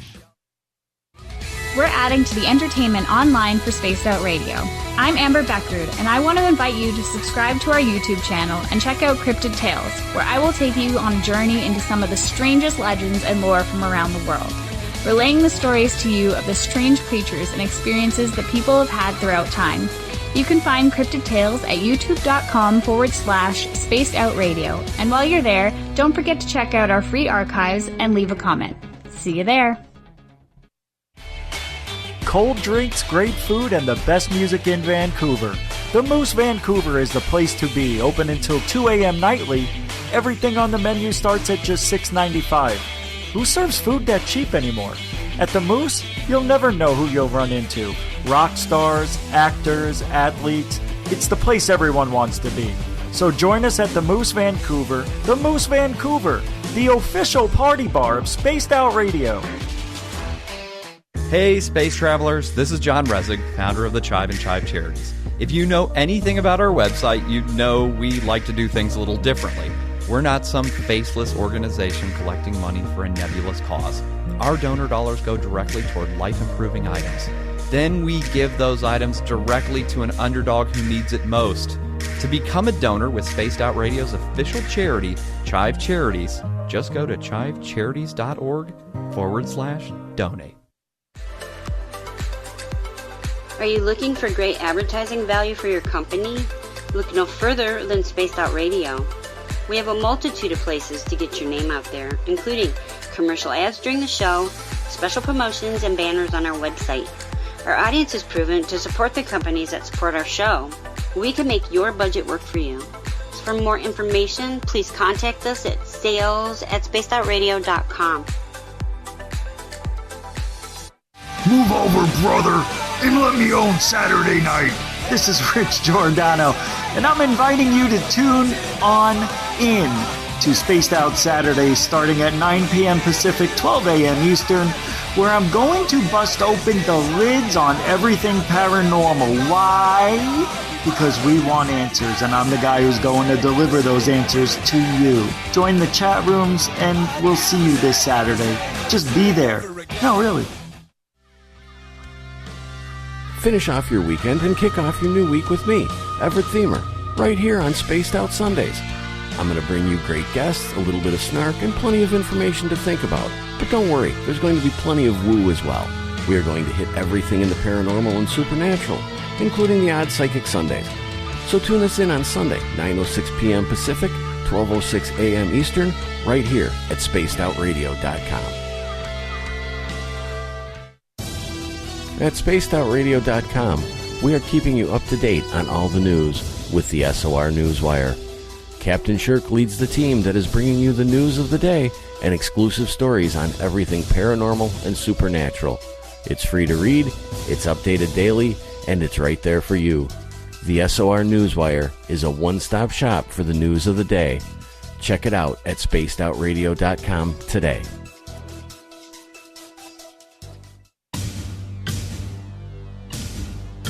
You wanted new SOR gear, and now you can have it. The SOR Vault is fully stocked with t-shirts, hats, hoodies, mugs, and everything in between with great logos for you to choose from.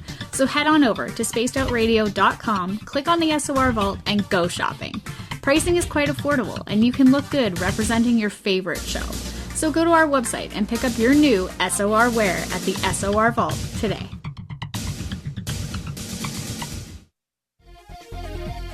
Hello, space travelers. It's me again, Carl. Don't forget to join the Space Travelers Club for just $5 a month and follow Spaced Out Radio on Twitter at Spaced Out Radio. Our Instagram, Dave Scott SOR. Our Facebook page is Spaced Out Radio Show. Our archives are free at youtube.com/Spaced Out Radio. Come woo it up with Spaced Out Radio today. Bye!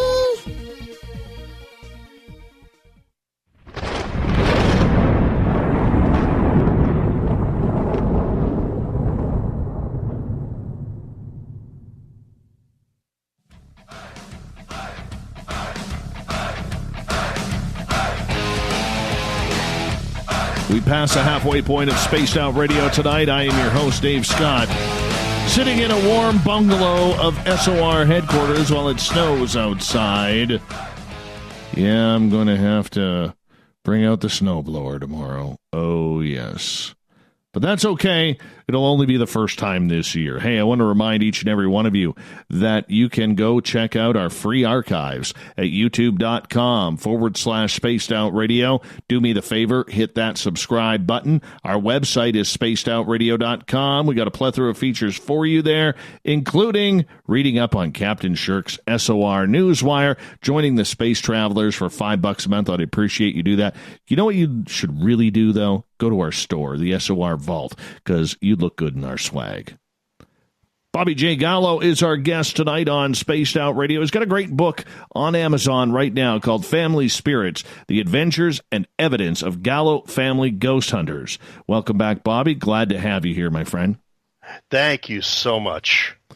We're right in the middle of some audience questions here, and Haderach had asked, how do you know these spirits are not demons posing as spirits? And you were answering that right when we had to go to break. Yeah, basically, there's no sure way to know that they're not. But I can tell you this, from the experiences of myself and other paranormal investigators and those who are in the more intuitive arts, like, I know a lot of verified mediums and psychics, and if you look at some of the books of people like James Von Prague, who pretty much has written just voluminous amounts on earthbound spirits, we're pretty sure that they are earthbound spirits and not demons. So but you can't be 100% sure all the time, and that needs to be said. All right, let's move on to another question. April is asking, what do you do with the spirits in someone's home? Now, I'm a little. What do we do with the spirits? You mean if a person doesn't want spirits in a home? Are you clearing them? Are you working with them? Are you taking them out for beers? What are you doing? Well, since we don't do personal contracts, going into people's homes, and we could find out if they're there, but as far as clearing them, that's not something that we do. We're looking for the evidence, and we'll tell people right up front, we're not going to be getting rid of them. If you want to do that, there are psychics or people, in various religious faiths that can do that. It's just not something that we do. I have a really good friend, Reverend Neil Farley, he does that all the time. He calls it spirit rescue. And there's a lot of people that do that. It's just not something that we do. So the short answer is we don't clear them. We just find evidence that they're there. All right, let's move on here to another question. And this one comes from Twitter, from Greco, who is asking, can spirits be condemned or confined to a certain area, in your opinion? In our research, what we have found is that if they are in a certain place, it's usually by their own choosing. However, there was one time we were in Kings Mountain Battlefield where we were communicating with who appeared to be a Revolutionary War soldier. And when I asked him if there was anything I could do to help him, we got a very clear EVP that said, "Help me out of here." So in that case, it appeared to be an earthbound spirit that was wandering that battlefield that just didn't know how to leave. And those are really gut-wrenching investigations because you don't know how to help them. And we're in such an infancy in this field that we're, trying to find out, is that even our job to do that? Why are they there? What's keeping them there? Are they keeping themselves there? Are they refusing to move on? Do they even know they're dead? These are all things we're trying to find answers to. PBR is asking, what kind of protection do you use outside of your talisman to protect yourself from the spirits? That's it.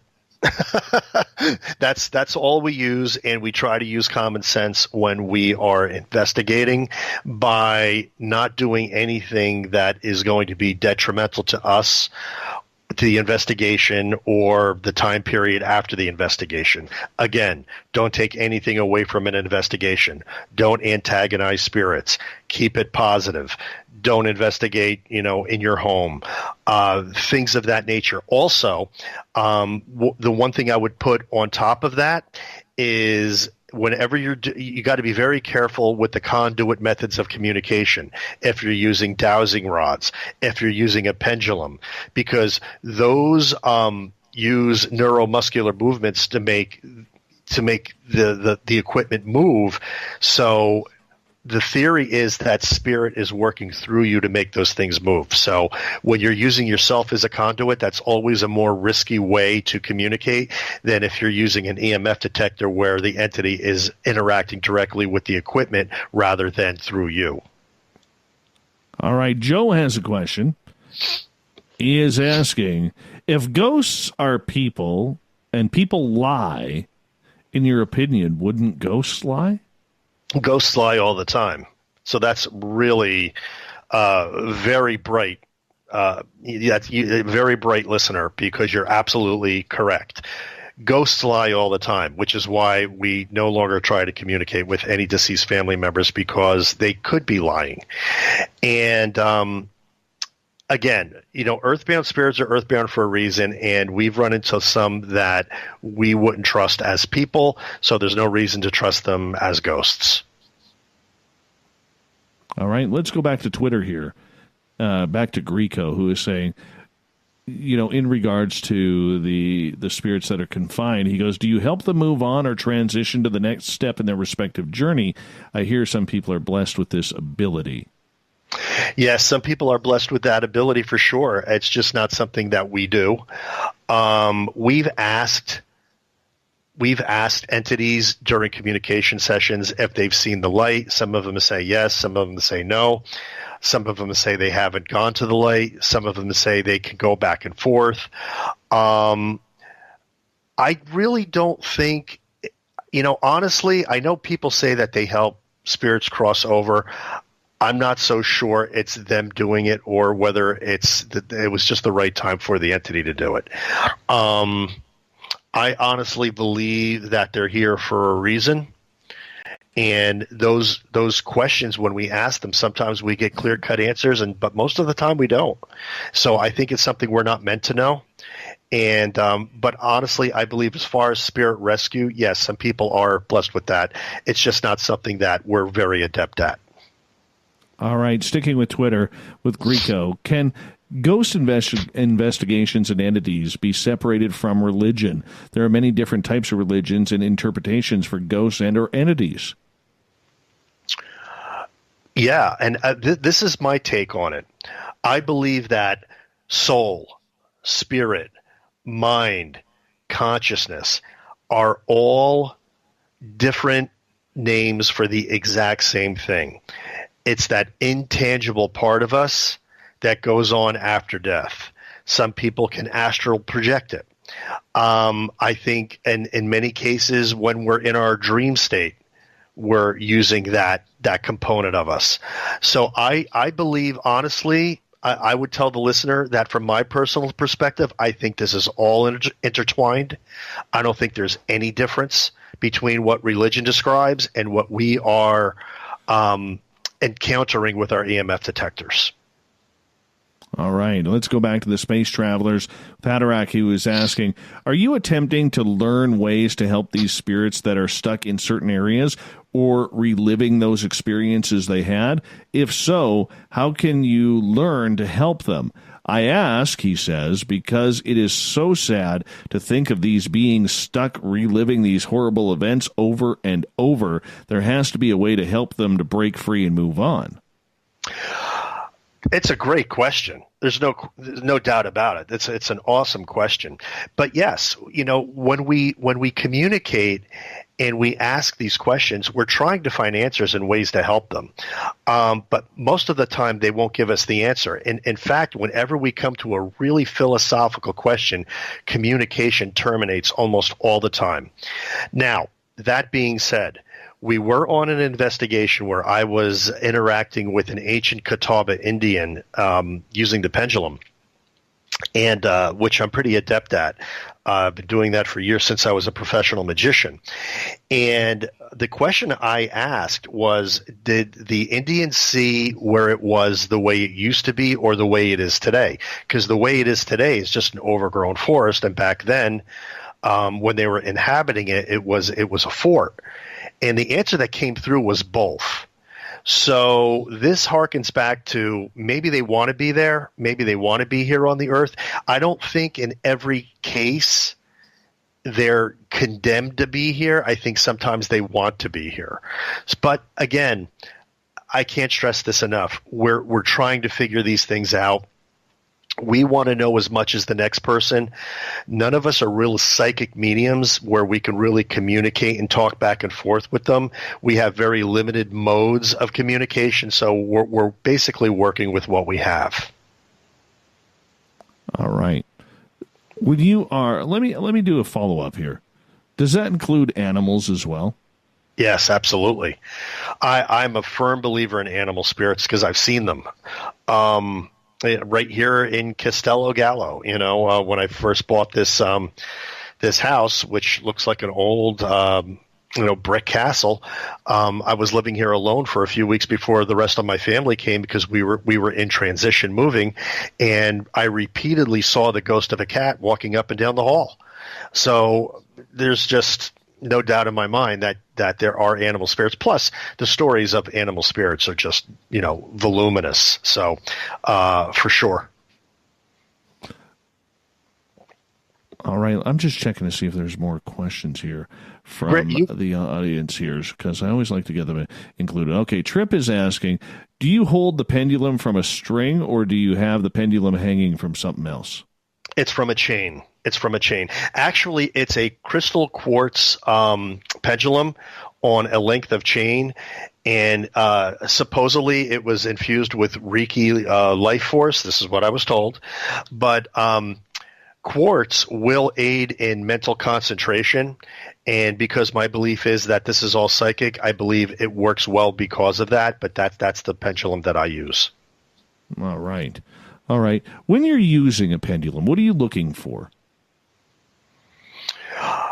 I'm basically just using it as a mode of communication, and it's just basically, back and forth for yes, circle for no.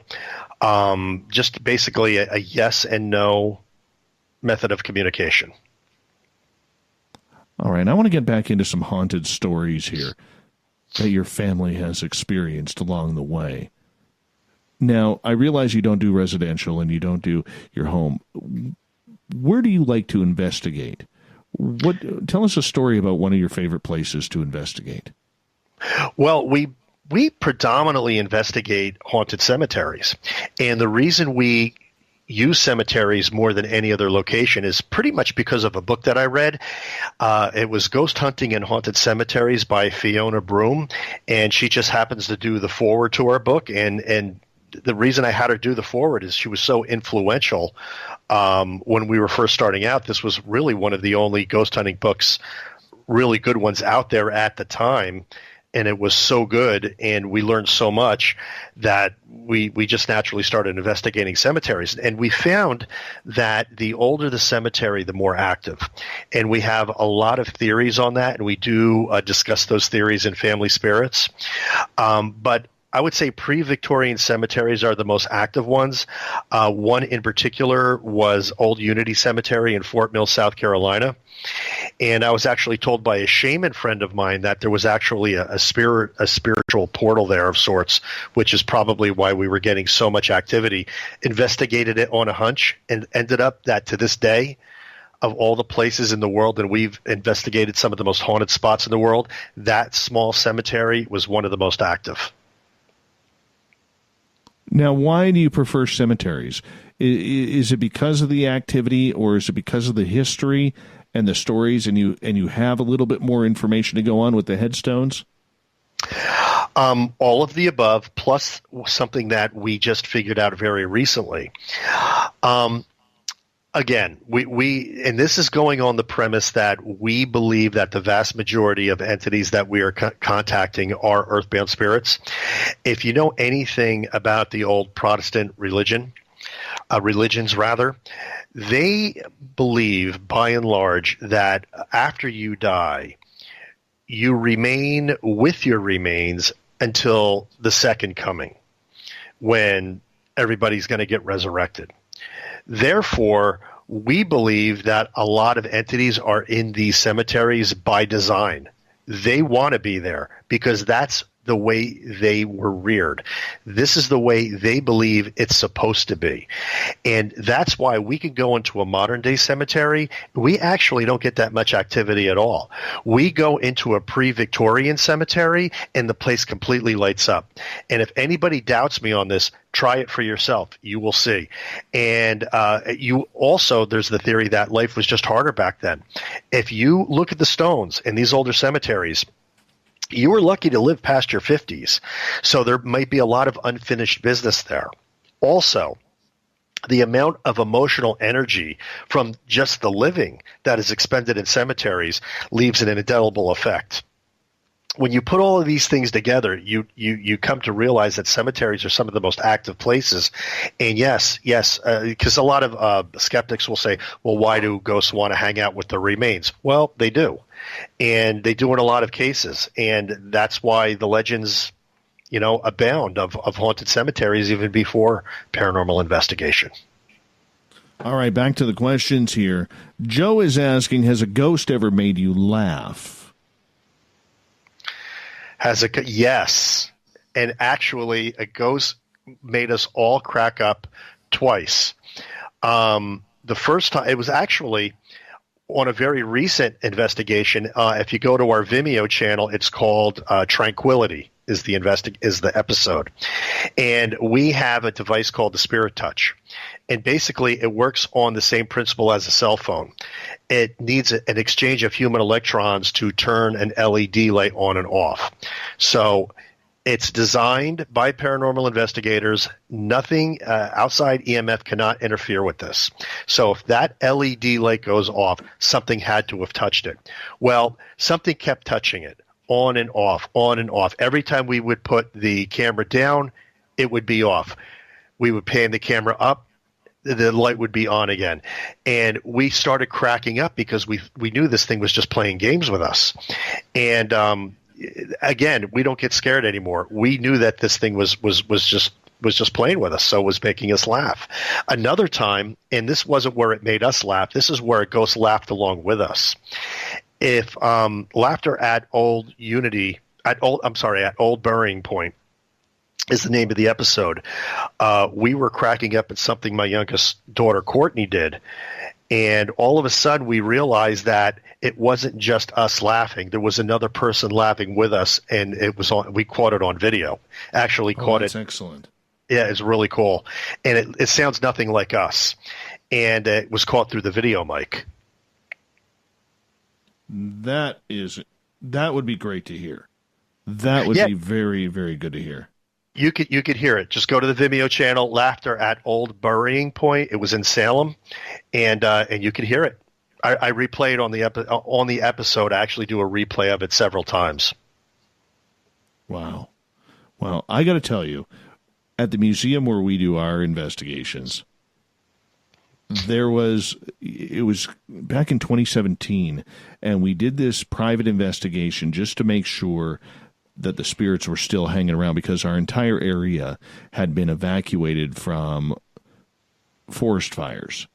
And, as weird as it sounds, you don't know if how it's going to affect the spiritual culture of everything. You know what I'm saying? Yep. And so here we are. We're doing this investigation, and one of the guys, one of the museum society members, his name is Dan. Fantastic mustache on Dan, by the way. Great mustache. and Dan, he's got a power lip blade. Very fantastic lip blade. Anyways, Dan's we have 8 people around. We have 6 K2 meters in the middle of a Clydesdale barn, and all 6 are going off at the exact same time, and we're all in a circle. And so we're starting to ask this spirit, what's he doing? And we find out that it's a young American man going back home with his gold. Mm-hmm. So Dan, out of nowhere, after about 5-7 minutes of fantastic communication with this spirit, this prospector, says, "Hey, can you tell us where you hid your gold?" Boom, gone. Never heard from that spirit again. He was like, "I'm out of here. I'm out of here. No, I'm not telling you where my gold is, you silly Canadian." Right? Oh, it was just absolutely hilarious, because you don't expect something like that to happen. You really don't. And that has happened to us countless times. Exactly that type of scenario. I love it. I absolutely love it. We've got about 2 minutes here before we got to go to break at the top of the hour. Bobby J. Gallo is our guest tonight. Let's see if we could sneak in one more question here. This one comes from Sherry, or Cherie. Cherry? I don't know. I know it's Sherry. I'm just bugging her right now. She's asking, do you know that quartz crystal pendulums can become programmed? I did not know that. I would like you to expound further upon that, and however we can connect. Go to Icon Paranormal on Facebook and post on that. I would love to hear about that. Yeah, she says wooden or metal are the safest because they cannot be programmed by spirit. So I followed up with heavy metal or hard rock is the best, though, because just the way it is. Just the way it is. PBR is asking. PBR is asking, have you ever thrown salt over your left shoulder? I have not. Okay, what is that? I'm way too naive to know about that. I think that's a good luck thing. That's what I thought. I honestly have no idea. No, I don't either. That's cool. Yeah, thanks. You got a great. I like your audience, though. I really do. Well, I'm just surprised that, their brilliancy is absolutely fantastic. The Twitter crowd is a little bit snarky. They're a little snarky, That's Twitter. That's Twitter. Yeah, I enjoy the humor there. I totally enjoy the humor there. It's a lot of fun. But yeah, we're very blessed with a very brilliant audience here, and we're going to take them into hour number 3 here of Spaced Out Radio, because we're about to go to break at the top of the hour. Our guest tonight, Bobby J. Gallo. He's got a book out on Amazon called Family Spirits, The Adventures and Evidence of Gallo Family Ghost Hunters. So you're going to want to check that out. Go to Amazon. You can even go to our page and check it out. We got the Amazon thing right there at spacedoutradio.com, so make sure you do. More of your questions and talking ghosts and paranormal on Spaced Out Radio. Then at the bottom of the hour, we have the SOR Newswire and the Thought of the Day. Stay tuned.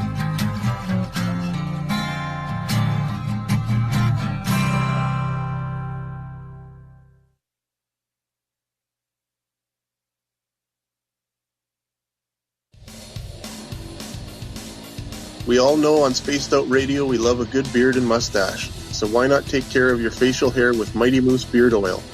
Made in Canada, we're taking care of beards and stashes around the world. We use 100% natural ingredients with our oils and balms to make your whiskers feel silky smooth. Use promo code SOR2019 at MightyMooseBeard.com today.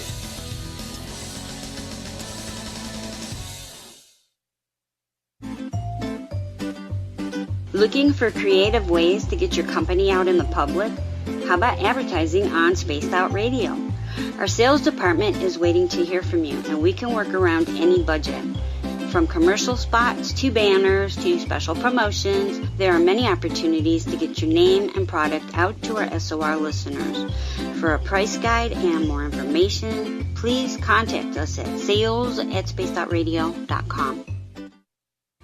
We're adding to the entertainment online for Spaced Out Radio. I'm Amber Beckrud, and I want to invite you to subscribe to our YouTube channel and check out Cryptid Tales, where I will take you on a journey into some of the strangest legends and lore from around the world, relaying the stories to you of the strange creatures and experiences that people have had throughout time. You can find Cryptid Tales at youtube.com/Spaced Out Radio. And while you're there, don't forget to check out our free archives and leave a comment. See you there.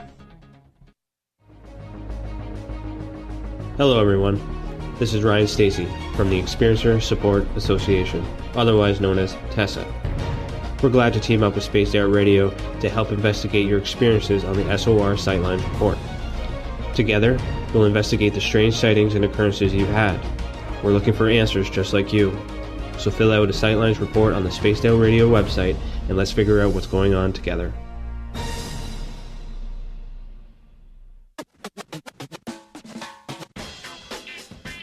The SOR Vault is open for business, and do we have some cool swag for you to pick up?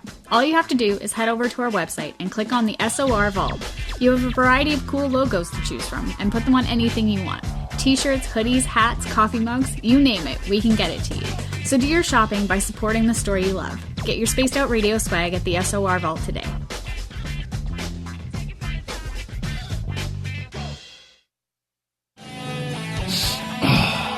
I'm feeling a little spicy tonight. What to do?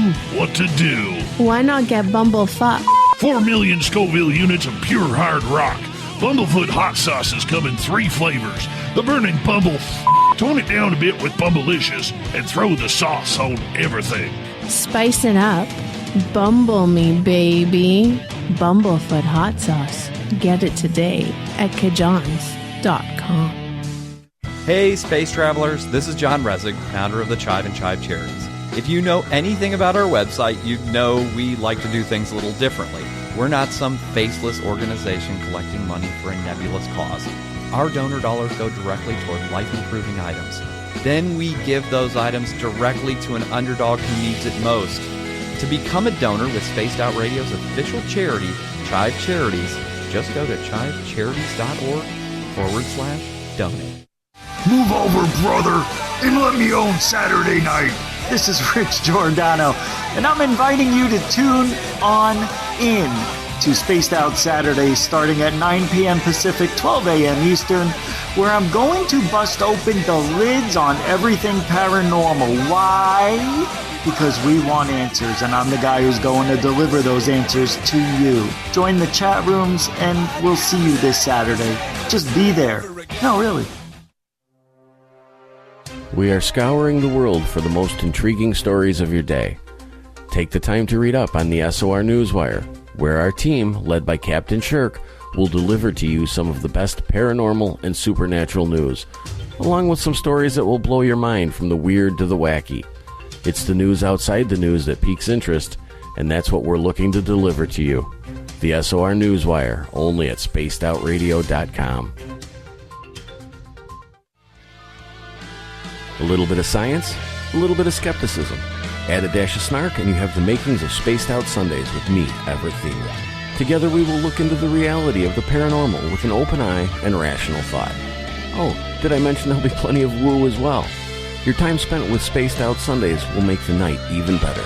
The chat rooms are open, 9:06 p.m. Pacific, 12:06 a.m. Eastern, right here at spacedoutradio.com. The party is always on at the Moose Vancouver. The Moose Vancouver is where you want to be when visiting Canada's West Coast. Open until 2 a.m. nightly, the Moose cranks up the rock while serving some of the best rated food in the city. The menu starts at $6.95. Why party anywhere else in Vancouver when the Moose is right there? Get your horns up and rock with the Moose, the official party bar of Spaced Out Radio. Hello, Space Travelers. It's me again, Carl.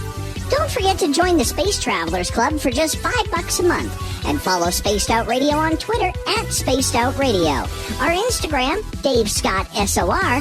Our Facebook page is Spaced Out Radio Show. Our archives are free at youtube.com/Spaced Out Radio. Come woo it up with Spaced Out Radio today.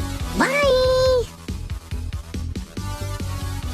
Hello, this is your guitar man, Ron Bumblefoot Thaw, and I have to tell you, I love the response I get for Little Brother is Watching from Spaced Out Radio fans. It's amazing how music can inspire and make people think deeper about what's going on in the supernatural world.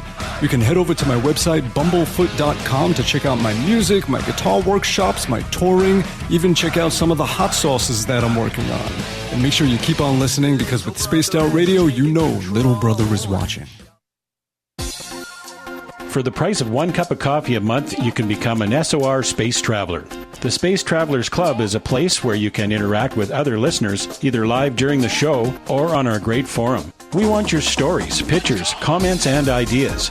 You'll get live video streams, exclusive content, and be a part of our newsletter. Stay in touch with everything SOR. The Space Travelers Club is just $5 a month at spacedoutradio.com. Visit purpleplates.com today. For over 40 years, the Purple Energy Plates have been delivering amazing results for their many customers.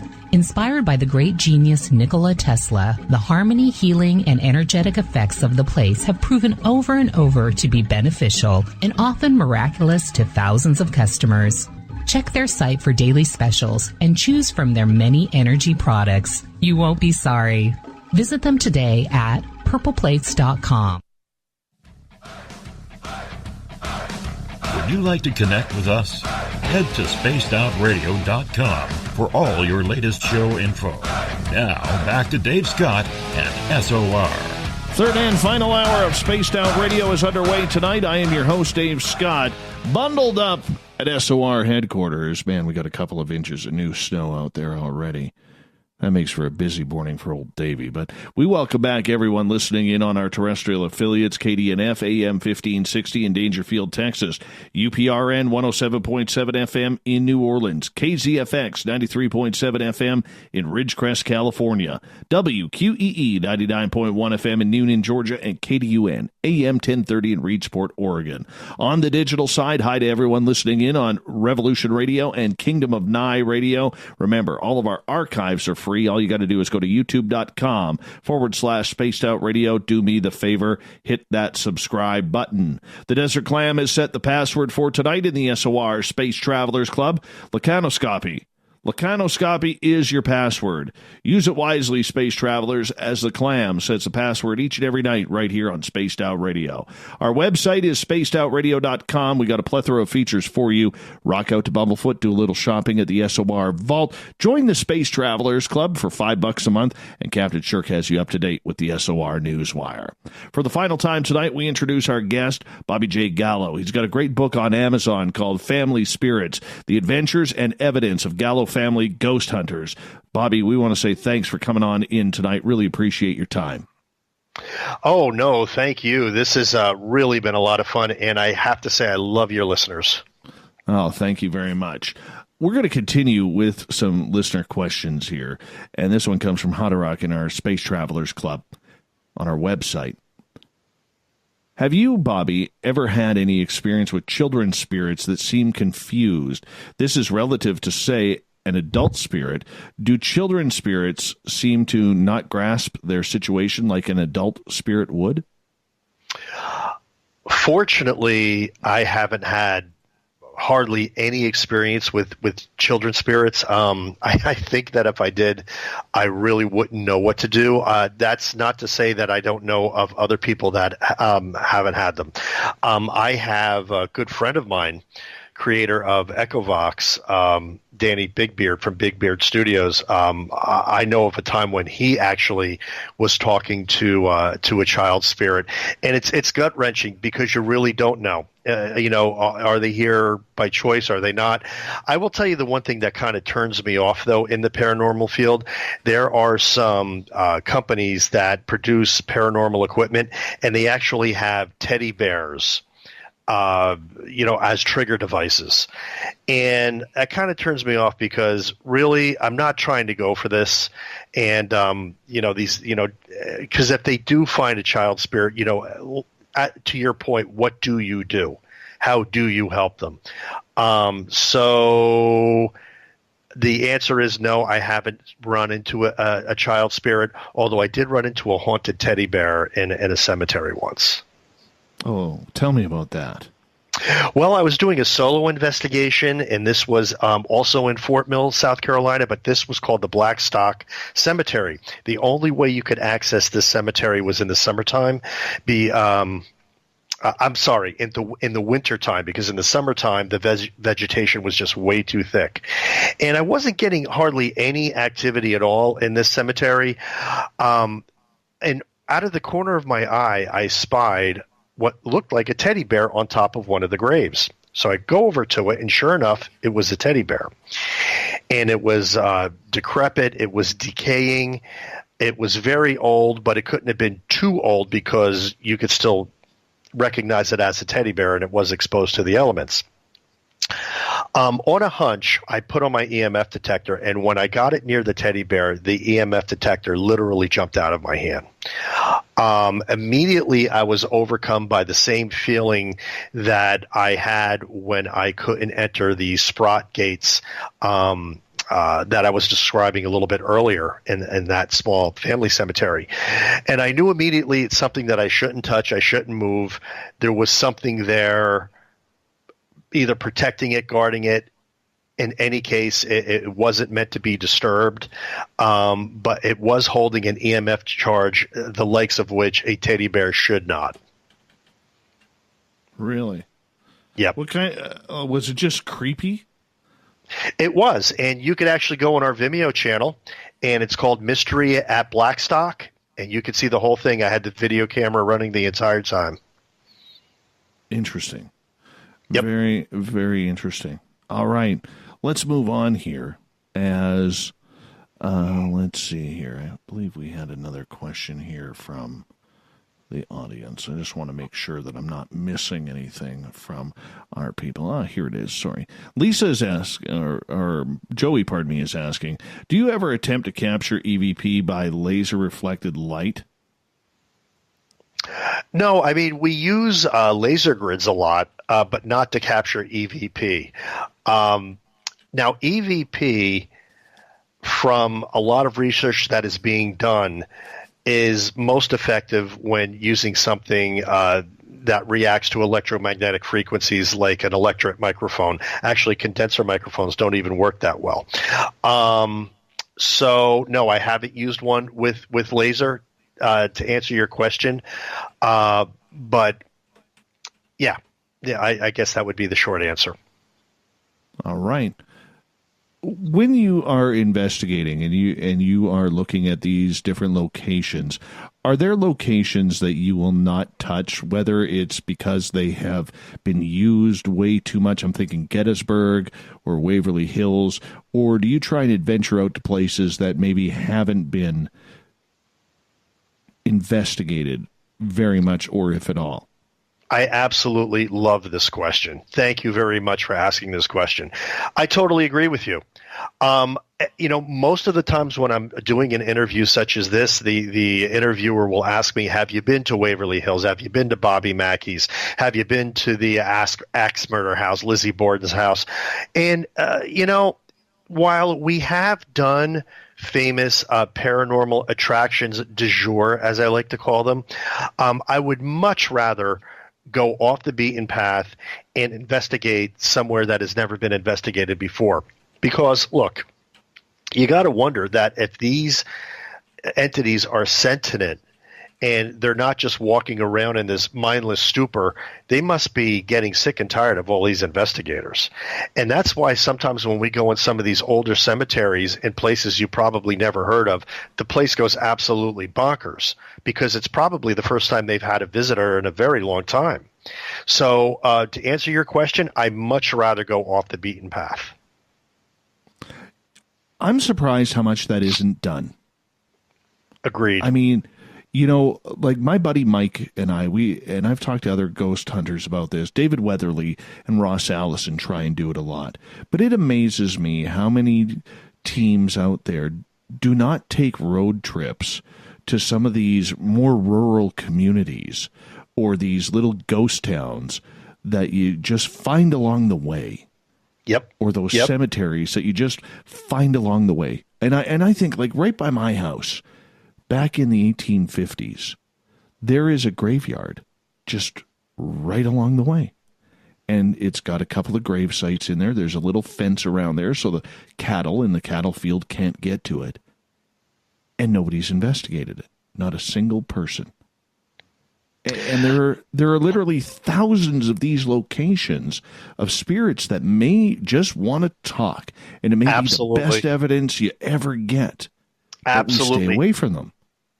And it's crazy because they do have a story to tell, and they will tell you if given the opportunity. I would definitely investigate those older cemeteries and always look for the graves that are in the corner. Sometimes you'll find them on the other side of the fence. Those are really hot graves most of the time, because many times they were people that were ostracized from the community, or graves that are in disrepair.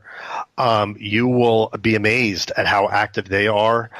You know, that book I was mentioning earlier, Ghost Hunting in Haunted Cemeteries by Fiona Broom, she gives you a lot of pointers on what to look for, and more times than not, she's really right on the money. So why do you think, in your opinion, you've been around ghost hunting now for a long time, why do you think that we are so out of touch with going to these locations? Is it a popularity factor? Absolutely. In fact, what blows my mind are these paranormal groups that are paying hundreds and sometimes thousands of dollars to rent a famous haunted location so that they could just like hang around in the dark with their equipment, when they could go to any of these others that you're mentioning, those older ghost towns on the road or in the backwoods. Those are just gold. I couldn't think of a better place I'd want to investigate. And you can go to most of these places for free. I mean, don't trespass. Don't get me wrong. You always need to get permission. But some of these places, I mean, are just waiting to be discovered. So ideally, what would you like to see happen? Would you like to see ghost teams focus a little bit more on these areas, or would you prefer that, you know, they stay kind of away so that way you can keep them all for yourselves? Both. Yeah, I mean, that's not a fair answer, is it? But I could see advantages to both approaches there. I could never investigate everything myself. I mean, it's just physically impossible. There's just too many locations. But you would be amazed if you go through, like, I mean, there was a time, there's an episode called No Spirits Allowed, where my daughter and I found a grave that was littered because people were drinking in the cemetery and they had beer cans all over this family plot. And the spirit came forward and was upset about it. And so we cleaned it up. So you could find things like this, and if you find something like that where there's literally a reason for a spirit to be upset or to be hanging around for whatever reason, they will talk to you. But make sure your intentions are good. You know, don't try to antagonize them. Just, you know, like you met them on the street. You'd be amazed at the results that you can get. All right, let's continue on here. We got a question. I love this question from April in our Space Travelers Club. Do you think it matters for a spirit if the person's body had been cremated or buried? No, I don't think it matters at all, to be honest with you. I do think they hang out with their remains in a lot of cases, but sometimes they're not. You know, look, our consciousness, our body, from our research, this is what we believe, is just a temporary housing for our consciousness, which goes on after death. So I don't think the mode of burial really matters that much. And sometimes, ghosts are hanging around places where their bodies were obliterated in war or, lost at sea or things of that nature. So I don't think it makes that much of a difference. I do know, though, where there is a concrete, where their remains are, their remains are there. Many, many times you'll find their spirits are hanging around for one reason or another. See, I'm always a little confused by that, because if the body isn't there, why would the spirit stick around? I can understand if the body is there, or if it's some sort of, residual type energy. That I can understand. And it could be residual. I was actually going to mention that, so that was, very, very astute of you to do that for sure, because many times it is residual. But look, yeah, and it is confusing. And there's no clear-cut reasons for a lot of this, but we do know that certain places are indeed haunted where tragedies took place, and that maybe the bodies are no longer there. And whether it's residual or intelligent, sometimes that's easy to figure out, because if you get intelligent responses to a communication, it's definitely an entity. But it absolutely could be residual. We investigated the site of a train crash, and the EVPs that we were getting were saying, we are burning, and we don't think that we highly doubt that the spirits are there reliving that. I think it was just the energy was so strong it was actually absorbed into the surroundings, but it's still playing back, and that was about 100 years ago. What would you like to see solved in the paranormal? What is your goal for this? I would really like to see... evidence is getting more irrefutable the longer we do this. I mean, some of my evidence for me is irrefutable, but I would like to see evidence that I could present to the public that is just rock solid, can't be denied. What is that evidence? At this point, I really don't know, because everything that we are getting is the same type of evidence. So it would have to be something new. What could it be? It's really a mystery at this point. I mean, right now what we're getting is audio, photographic, and instrumental transcommunication evidence. And those are that's like the trifecta right there. That's what we're getting. So it would be nice to be able to get something else. I just don't know what it is at this point. What do you want to solve personally? Do you want to solve life after death? Do you want to solve why they're here? Or if they're on a different dimension, a different plane? I think I know in a lot of cases why they are here. I've solved the question of life after death for myself. My family believes the same thing. We've just communicated with too many of these things to come to any other conclusion. But what I would like to do is solve it for other people, to be able to say, here it is, and have them look at it and believe it. Will you keep going until you do? Well, I see no reason why not. I mean, we took a long hiatus from ghost hunting. We're just now starting to do investigations again, which is why I thought it was really important to write the book Family Spirits, because we have had so many unbelievable experiences that I didn't want it to get lost. And even though it is documented in the web series, I wanted to put it down on paper so that people can get a complete picture. How do you deal with that when so many people are skeptical? How do you bring that complete picture? Whether they're skeptical, whether they're religious, whether they're just scared to know. All you can really do is present the evidence. You can't make somebody believe it. I mean, it's not religion, but it's almost like religion and politics in the sense that people believe what they believe, and sometimes no amount of evidence is going to sway them. But I will say that the vast majority of people I've spoken to that have read Family Spirits, they just always have one word for me. They say, wow. They just say, wow. I read the book. Wow. A lot of people are speechless after they get done reading it because they were never really exposed to the paranormal the way they were exposed to it through this book, because it's so compelling for them to know that this actually happened, and it's written in what I have been told is a very believable, no nonsense way, and a very explanatory way, and everything makes sense and fits together like a puzzle. Little Richie G, our Saturday host, has a question for you, and he is asking, what is the most convincing message you have received to verify there's an afterlife?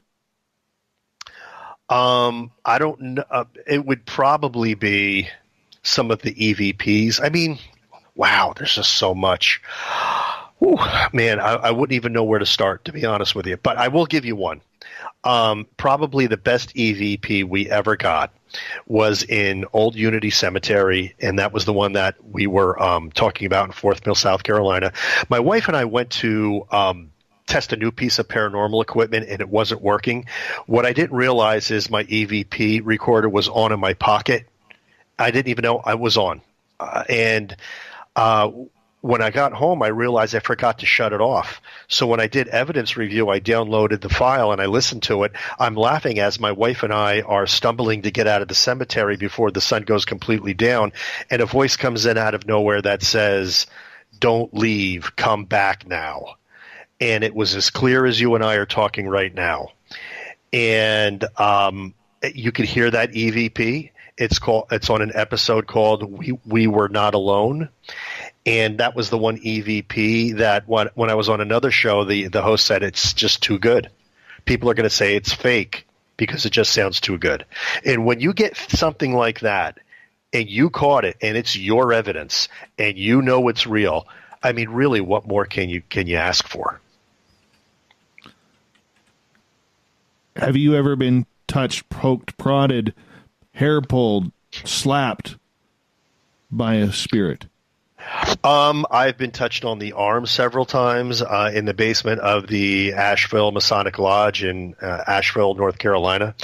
My kids have been touched several times, and so is my wife. In fact, my wife was actually touched on the hand at a time when she was really a skeptic. And so she wasn't even going and looking for an experience, and she got one. So yeah, we've all had that physical experience at one time or another. No scratches, thank goodness, because that's not a good sign. And nothing really violent, like no poltergeist activity, although I know somebody who had a toaster thrown at them. But we haven't really had that much of a negative experience, but yes. We only got about a minute to go with you tonight, and this is a show, Bobby, that has flown right by. It really has cruised on by, and I got to say thank you so much for entertaining our audience tonight with your stories. Do me a favor, let everybody know where they could find your book and your Vimeo channel. Okay, great. Well, probably right now, you could definitely get the book on Amazon and Barnes & Noble. But right now, if you go to the publisher website, which is FamilySpiritsBook.com, and put in the promo code 2020, because it's 2020, you will get 20% off, and that's the biggest discount we've offered on the book so far. So 20% off at FamilySpiritsBook.com. with the promo code 2020. And you can actually go see the web series if you have an Amazon Fire Stick or Roku box. Just go to the Vimeo app and type in Gallo Family Ghost Hunters, and you can see all 60 episodes, or go to ghosthunter.ws. Appreciate your time, my friend, Bobby Gallo. We got to do this again, man. We got to do this again, maybe around Halloween or something like that. Love it. Absolutely. Absolutely. You hold on. I'm going to take us into commercial. Coming up next on Spaced Out Radio, we got the SOR Newswire and the Thought of the Day. So stay tuned as we start to take this thing home.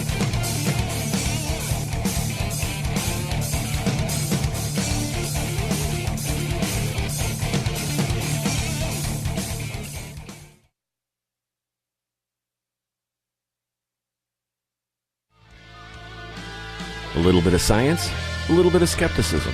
Add a dash of snark and you have the makings of Spaced Out Sundays with me, Everett Thiener.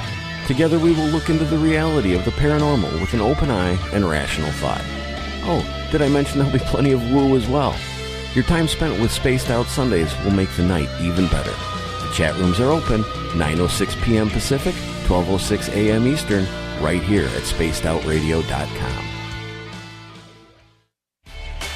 Cold drinks, great food, and the best music in Vancouver. The Moose Vancouver is the place to be, open until 2 a.m. nightly. Everything on the menu starts at just $6.95. Who serves food that cheap anymore? At the Moose, you'll never know who you'll run into. Rock stars, actors, athletes.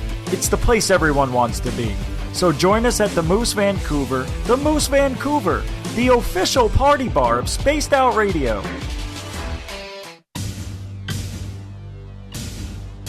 You wanted new SOR gear, and now you can have it. The SOR Vault is fully stocked with t-shirts, hats, hoodies, mugs, and everything in between, with great logos for you to choose from.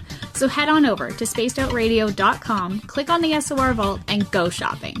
Pricing is quite affordable, and you can look good representing your favorite show. So go to our website and pick up your new SOR wear at the SOR Vault today. We're adding to the entertainment online for Spaced Out Radio. I'm Amber Beckrud, and I want to invite you to subscribe to our YouTube channel and check out Cryptid Tales, where I will take you on a journey into some of the strangest legends and lore from around the world, relaying the stories to you of the strange creatures and experiences that people have had throughout time. You can find Cryptid Tales at youtube.com/Spaced Out Radio, and while you're there, don't forget to check out our free archives and leave a comment. See you there. Hey Spaced Out Radio fans, it's John Resig, founder of the Chive and Chive Charities. Our goal is to make the life of veterans, first responders, and those with rare medical conditions 10% happier. We do this by donating one grant item, ranging from dance to therapy programs to prosthetic limbs, to those who need it most. To contribute to Spaced Out Radio's official charity, head over to chivecharities.org and become a donor today. At spacedoutradio.com, we are keeping you up to date on all the news with the SOR Newswire. Captain Shirk leads the team that is bringing you the news of the day and exclusive stories on everything paranormal and supernatural. It's free to read, it's updated daily, and it's right there for you. The SOR Newswire is a one-stop shop for the news of the day. Check it out at spacedoutradio.com today.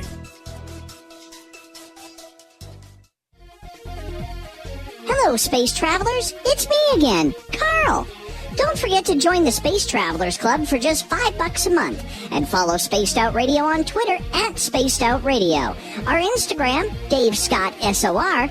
Our Facebook page is Spaced Out Radio Show. Our archives are free at youtube.com/Spaced Out Radio. Come woo it up with Spaced Out Radio today. Bye!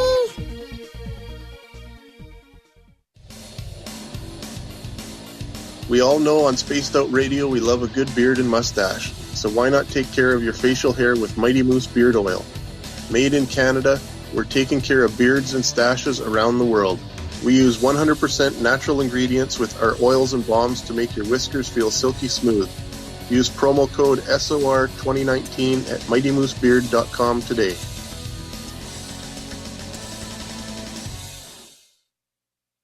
Hello, this is your guitar man, Ron Bumblefoot Thal, and I have to tell you, I love the response I get for Little Brother is Watching from Spaced Out Radio fans. It's amazing how music can inspire and make people think deeper about what's going on in the supernatural world.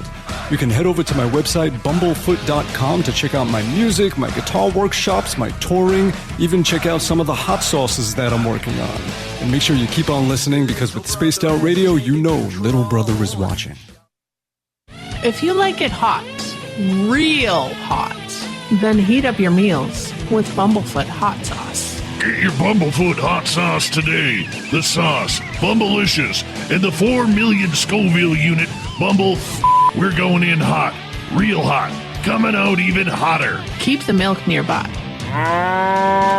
and tantalize your taste buds tonight. Bumblefoot hot sauce, available now at kajans.com.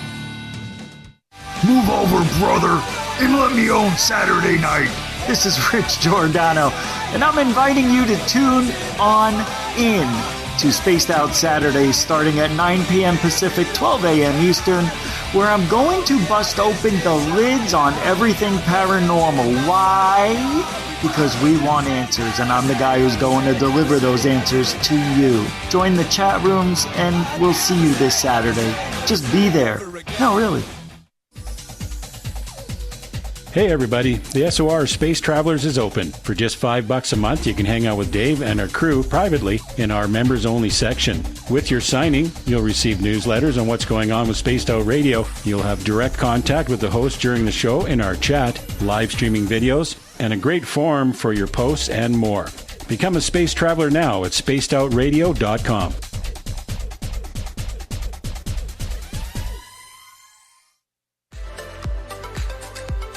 Are you looking for great advertising value for your company? Look no further than Spaced Out Radio. We have a multitude of places to get your name out there, including commercial ads during the show, special promotions, and banners on our website. Our audience is proven to support the companies that support our show. We can make your budget work for you. For more information, please contact us at sales@spacedoutradio.com.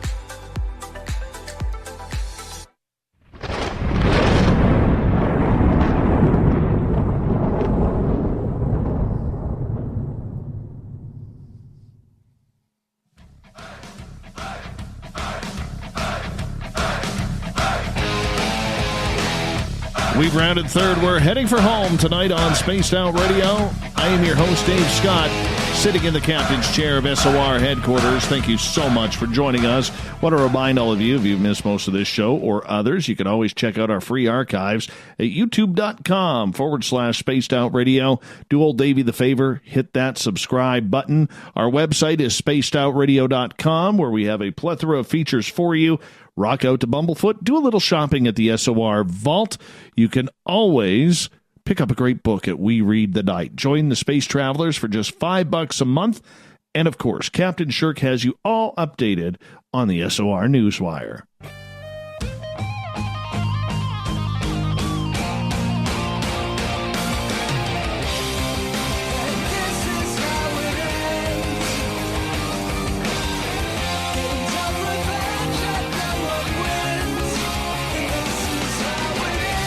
The news is always changing, which is why we bring you the SOR Newswire at the back end of every show, where we get to the weird, the strange, the wacky, and sometimes the downright awesome.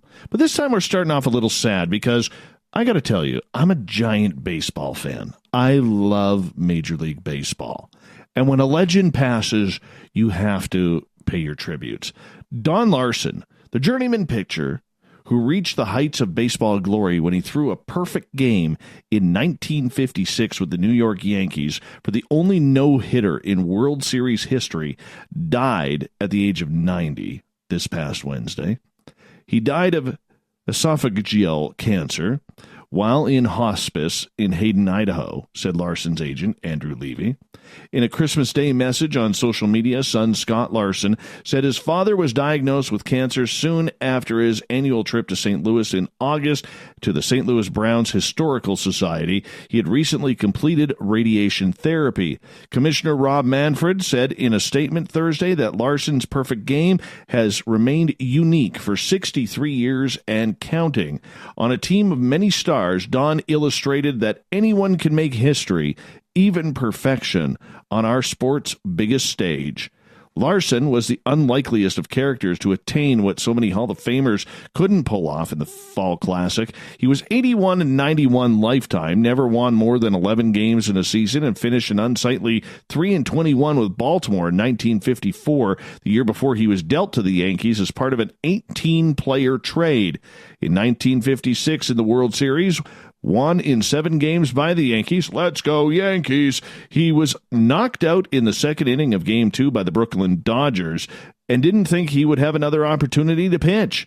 But when he reached Yankee Stadium on the morning of October 8th, he found a baseball in his shoe, the signal from manager Casey Stengel that he would be starting in Game 5. Larson wrote in his autobiography, "I must admit I was shocked. I knew I had to do better than the last game, keep the game close, and somehow give our team a chance to win. Casey was betting on me, and I was determined not to let him down this time."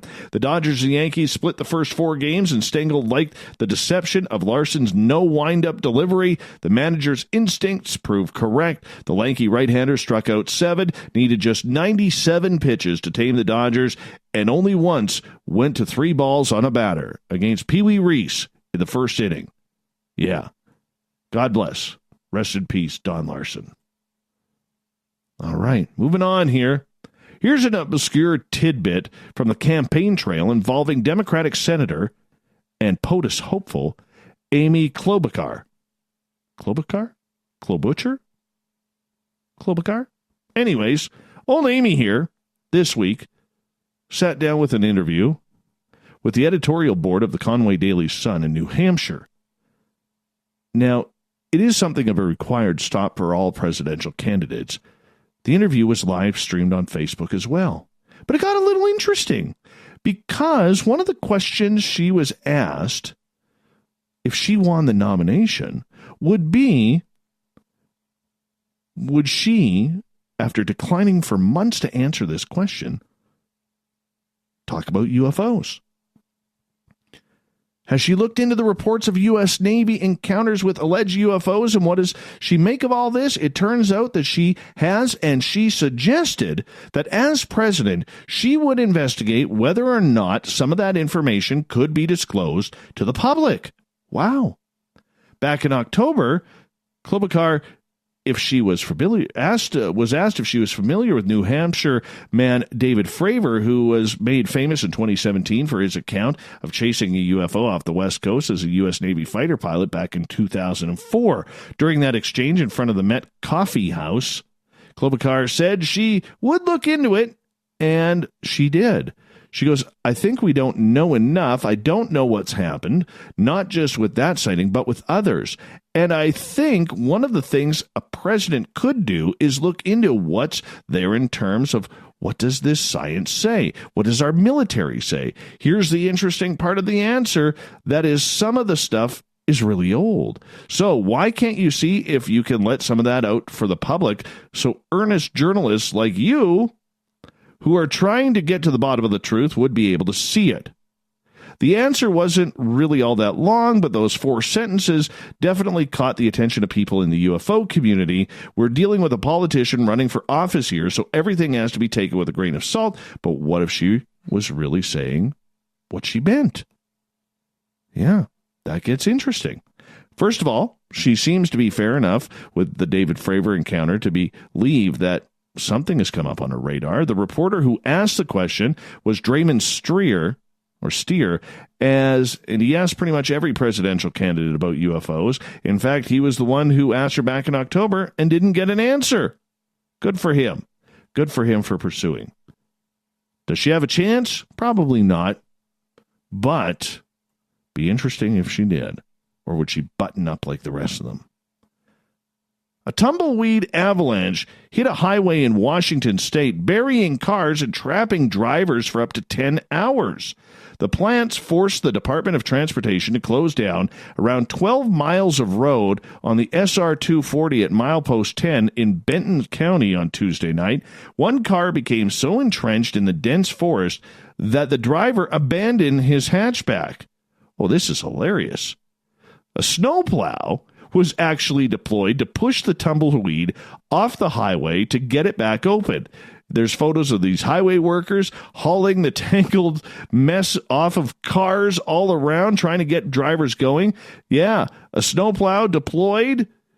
Washington State Patrol Trooper C. Thorson tweeted, "After 10 hours of SR 240 being closed last night on New Year's Eve, it was open around 04:30 thanks to the Washington State Department of Transportation."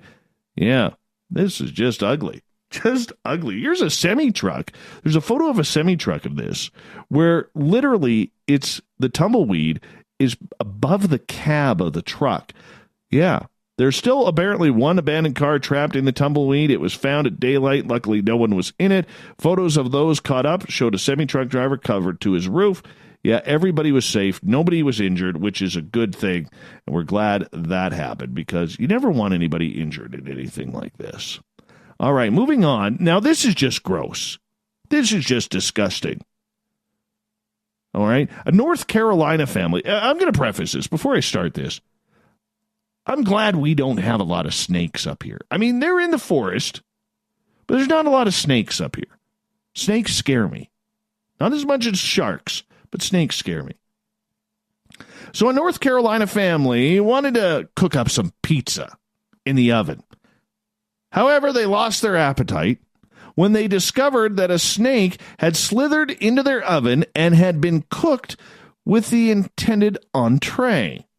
Amber and Robert Helm said their kitchen filled with smoke while they were baking a pizza this past week, and they looked in the oven to discover a snake had found its way to the bottom of the oven. The oven started smoking, and I told my boys back up so I could make sure a fire or anything isn't happening, Amber said. I looked closely and was like, oh my God, that's a friggin' snake. She said the family lost interest in the pizza. How would you not? We went out to eat, she said. We did not eat the pizza. I hear a lot of people asking the question, did we eat the pizza? No, I want to know, did you eat the snake? Did you eat the snake? The couple says that they plan to have their home inspected by pest experts to figure out where the snake came from and to make sure there aren't any more slithering surprises in the house, because it always happens in the toilet, and that would just not feel very good. They said the oven will need some thorough cleaning before they're ready to use it again. It's in double, triple cleaning mode. I cleaned it through a cycle last night. It's soaking now. The grill grates have been pulled, Robert says, but we're still not eating out of the oven. Oh, come on. Come on. How can you not eat out of that? How can you not eat out of that? You have to. You absolutely have to. Well, I guess you don't. All right. But it is what it is. I threw this one in here. Captain Shirk is going to be like shaking her finger at me, but I love baseball stories. So here's another one. A baseball card collector in Idaho has achieved a Guinness World Record by amassing a collection of 2.7 million cards. 34-year-old Paul Jones was awarded a Guinness World Record for the largest private baseball card collection when the record-keeping organization verified he had more than 2.7 million. Jones's parents says his love of baseball and card collecting began at the age of 10. They said he has Asperger's syndrome and a learning disorder, so it was difficult to find hobbies that interested him. Baseball in our house is such a big deal because it literally saved Paulie's father, Barry Jones, says. It taught him how to count. It taught him how to read. Well, it definitely helped his reading and spelling and everything. I mean, it was a tool. Paul Jones says he uses Facebook and other tools to correspond with players during the winter and get them to autograph his cards. During the spring and summer, he attends games with his father and tries to get autographs in person. The players, the sounds, the smells, I just love the entire game of baseball in general, Paul says. Jones is often found at games wearing a foul ball Paul hat, a reference to a time a foul ball hit him in the head. Yeah, he says, it's my trademark. God, I love baseball. You know, we're like 85 days away from opening day. 85 days, 86 days. I am so pumped for it. Let's go Yankees. It's our year. As many Europeans take on dry January, the astronauts aboard the International Space Station may or may not be frustrated by the presence of a case of Bordeaux that they cannot touch. Come on. Information regarding the chateau and vintage have not been released, but what we do know that after 1 year, the wine that is aged in space will be sent back to be compared with the same wine that has been kept at the same temperature, 18 degrees Celsius, here on Earth. What may have been thought of as a festive treat is in fact an experiment centered on, according to NASA, the aging of complex multi-component liquids in a space environment. Essentially, experts will be required to discover if the wines taste different and in what way, which will indicate what processes are different if a wine matures in an extraterrestrial atmosphere, or if you'd like a more scientific explanation. Here's NASA on this. The unique quiescence microgravity environment of the ISS avoids disruption and modification of the processes originated and ongoing at bottom level. Despite the shock during ascent and descent, this occurs during a short period of time compared to the stowage period of 1 year aboard the ISS. Essentially, changes on the physics and chemical reactions of the multi-component liquid in microgravity are expected, resulting in a different taste. Now, apparently this isn't the first time this has happened. A bottle of Chateau Lynch Badges, 1975, made its way to the Discovery Shuttle when it was launched in 1985. Other experiments with atmosphere changes has given rise to underwater initiatives for storage of wine. It is quiet with no direct sunlight, and the organisms that become attached to the bottles make a beautifully unusual casing after a year or so, a few meters under the surface. All right. Finally, oh no, we got two more, because old Davey threw that extra one in. A Texas sheriff shared a video of a deputy using a lasso to wrangle a wild hog found running loose in an apartment complex parking lot. Williamson County Sheriff Robert Chody says that the deputy responded this week to a call about a feral hog on the loose in a populated apartment complex. Chody shared a video of the deputy on social media using a rope to lasso the pig. Said the lasso was not standard issue for the department. Hog was released unharmed in unpopulated areas. And finally, let's start the year off with a great Florida man story. 38-year-old Donald Watts was arrested in High Springs after police apprehended him for rolling naked in a muddy ditch and making bird noises. Yeah, apparently, Action News Jacksonville reported that police were called to Southeast Brawley Terrace with reports that Watts was high on meth and acting erratically. Oh, no, not this guy. No, he's clean as a whistle. While police were on the scene, a second 911 call was placed by a homeowner who said that a person was in his yard with a flashlight. Deputies went to the complainant's home where they spotted a flashlight being turned off and on and heard unusual noises. They investigated further and found Watts in the ditch, completely nude, pacing back and forth and making sounds with his mouth. When approached by police, Watts attempted to escape, hiding under the porch of a mobile home. After a brief standoff, he left his hiding place and engaged with police, punching one of the deputies several times. Two deputies used stun guns on Watts to no effect. They called for backup, and soon they were joined by 6 other deputies, as well as Casper, a canine officer. The group tracked Watts to a nearby woods where he saw Casper. The nude man then got down on his hands and knees and began acting like a dog himself. You can't make this stuff up. Casper's handler then gave the dog the command to bring the suspect down. When the dog engaged Watts, he grabbed the animal's head and bit Casper on the ear, wrestling him to the ground. Enraged, the dog worked his way free and bit Watts' head and said he was being taken to custody. Wow. The deputies... Oh, God, let's just go to the thought of the day. Yeah. Who bites a police dog? Who bites a police dog? Come on. Oh, my goodness. Thought of the Dave happens every night at this time, or we take a question on our Facebook and Twitter pages, then use your responses and read them on the air because we love the audience participation around here. Today's Thought of the Dave is as follows. Tell me the strangest paranormal experience you've had in your home or place of work. Sparkles. I lived in a house for 27 years that was active. The worst thing was a shadow spider that lived in the bedroom. It would crawl out of the top corner of the room, crawl along the top where the wall and ceiling met, disappear into the opposite corner, then reemerge from the other corner and repeat the process over and over. I hated that thing and could never get rid of it. Fortunately, when I moved, it did not come with me. Kelly. My wife is out of town for work. I would make the bed every morning when I got up for work, and I would go to bed at night with a made bed. I would wake up in the morning with the covers on her side of the bed flipped, like someone had slept on that side of the bed and woke before me. I'm not sure. I may have aliens. Oh, you definitely have aliens, Kelly. Definitely. Susan. Some women contacted me about a dark spirit that followed them home from Moundsville Penitentiary. I made some suggestions on how to get rid of the entity. That evening, I fell asleep on the couch. Some weird skeletal thing jumped on me, waking me up and pinned me right to the couch. Oh, that's scary. After about a 5-minute struggle, I got it off and thought, phew. The next evening, I drifted off to sleep, and this damn thing did it again.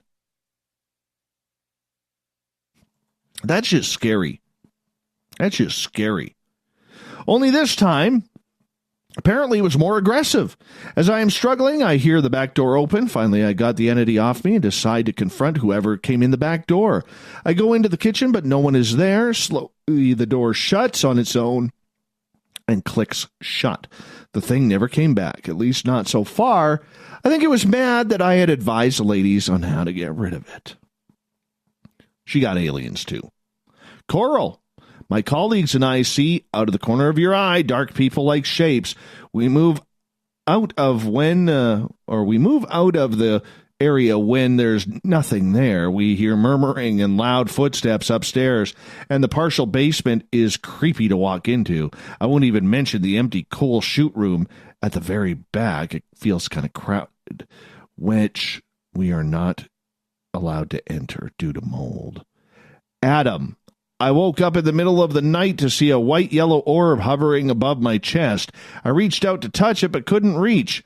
My Nana had died the week before.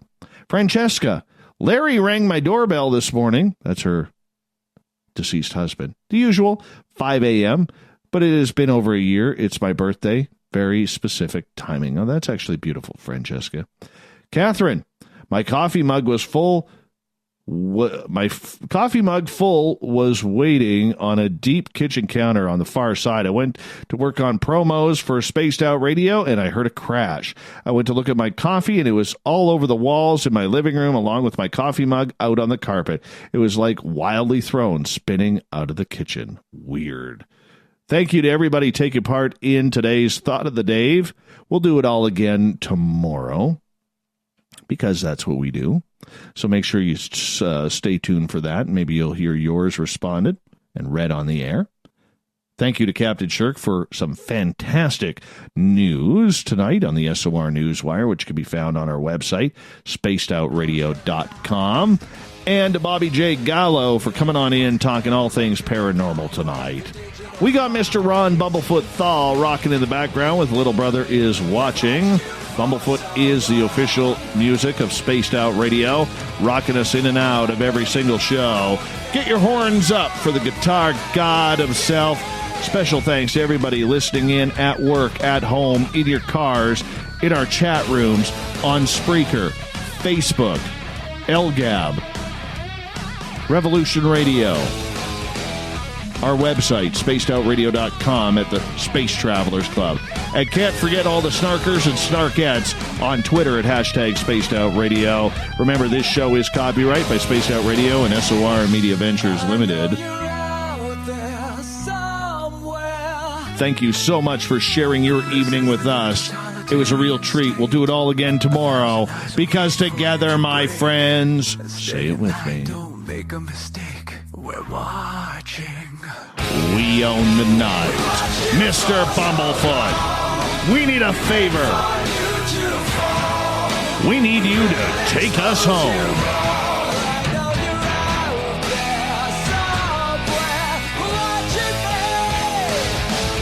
We're tuning up the woo up to about 20 to 30 to 40 to 50 to 60 to 100 tomorrow night. Our Keith Andrews is back with the ET Connection. Let's have some fun. Woo it on up. See you tomorrow. Good night.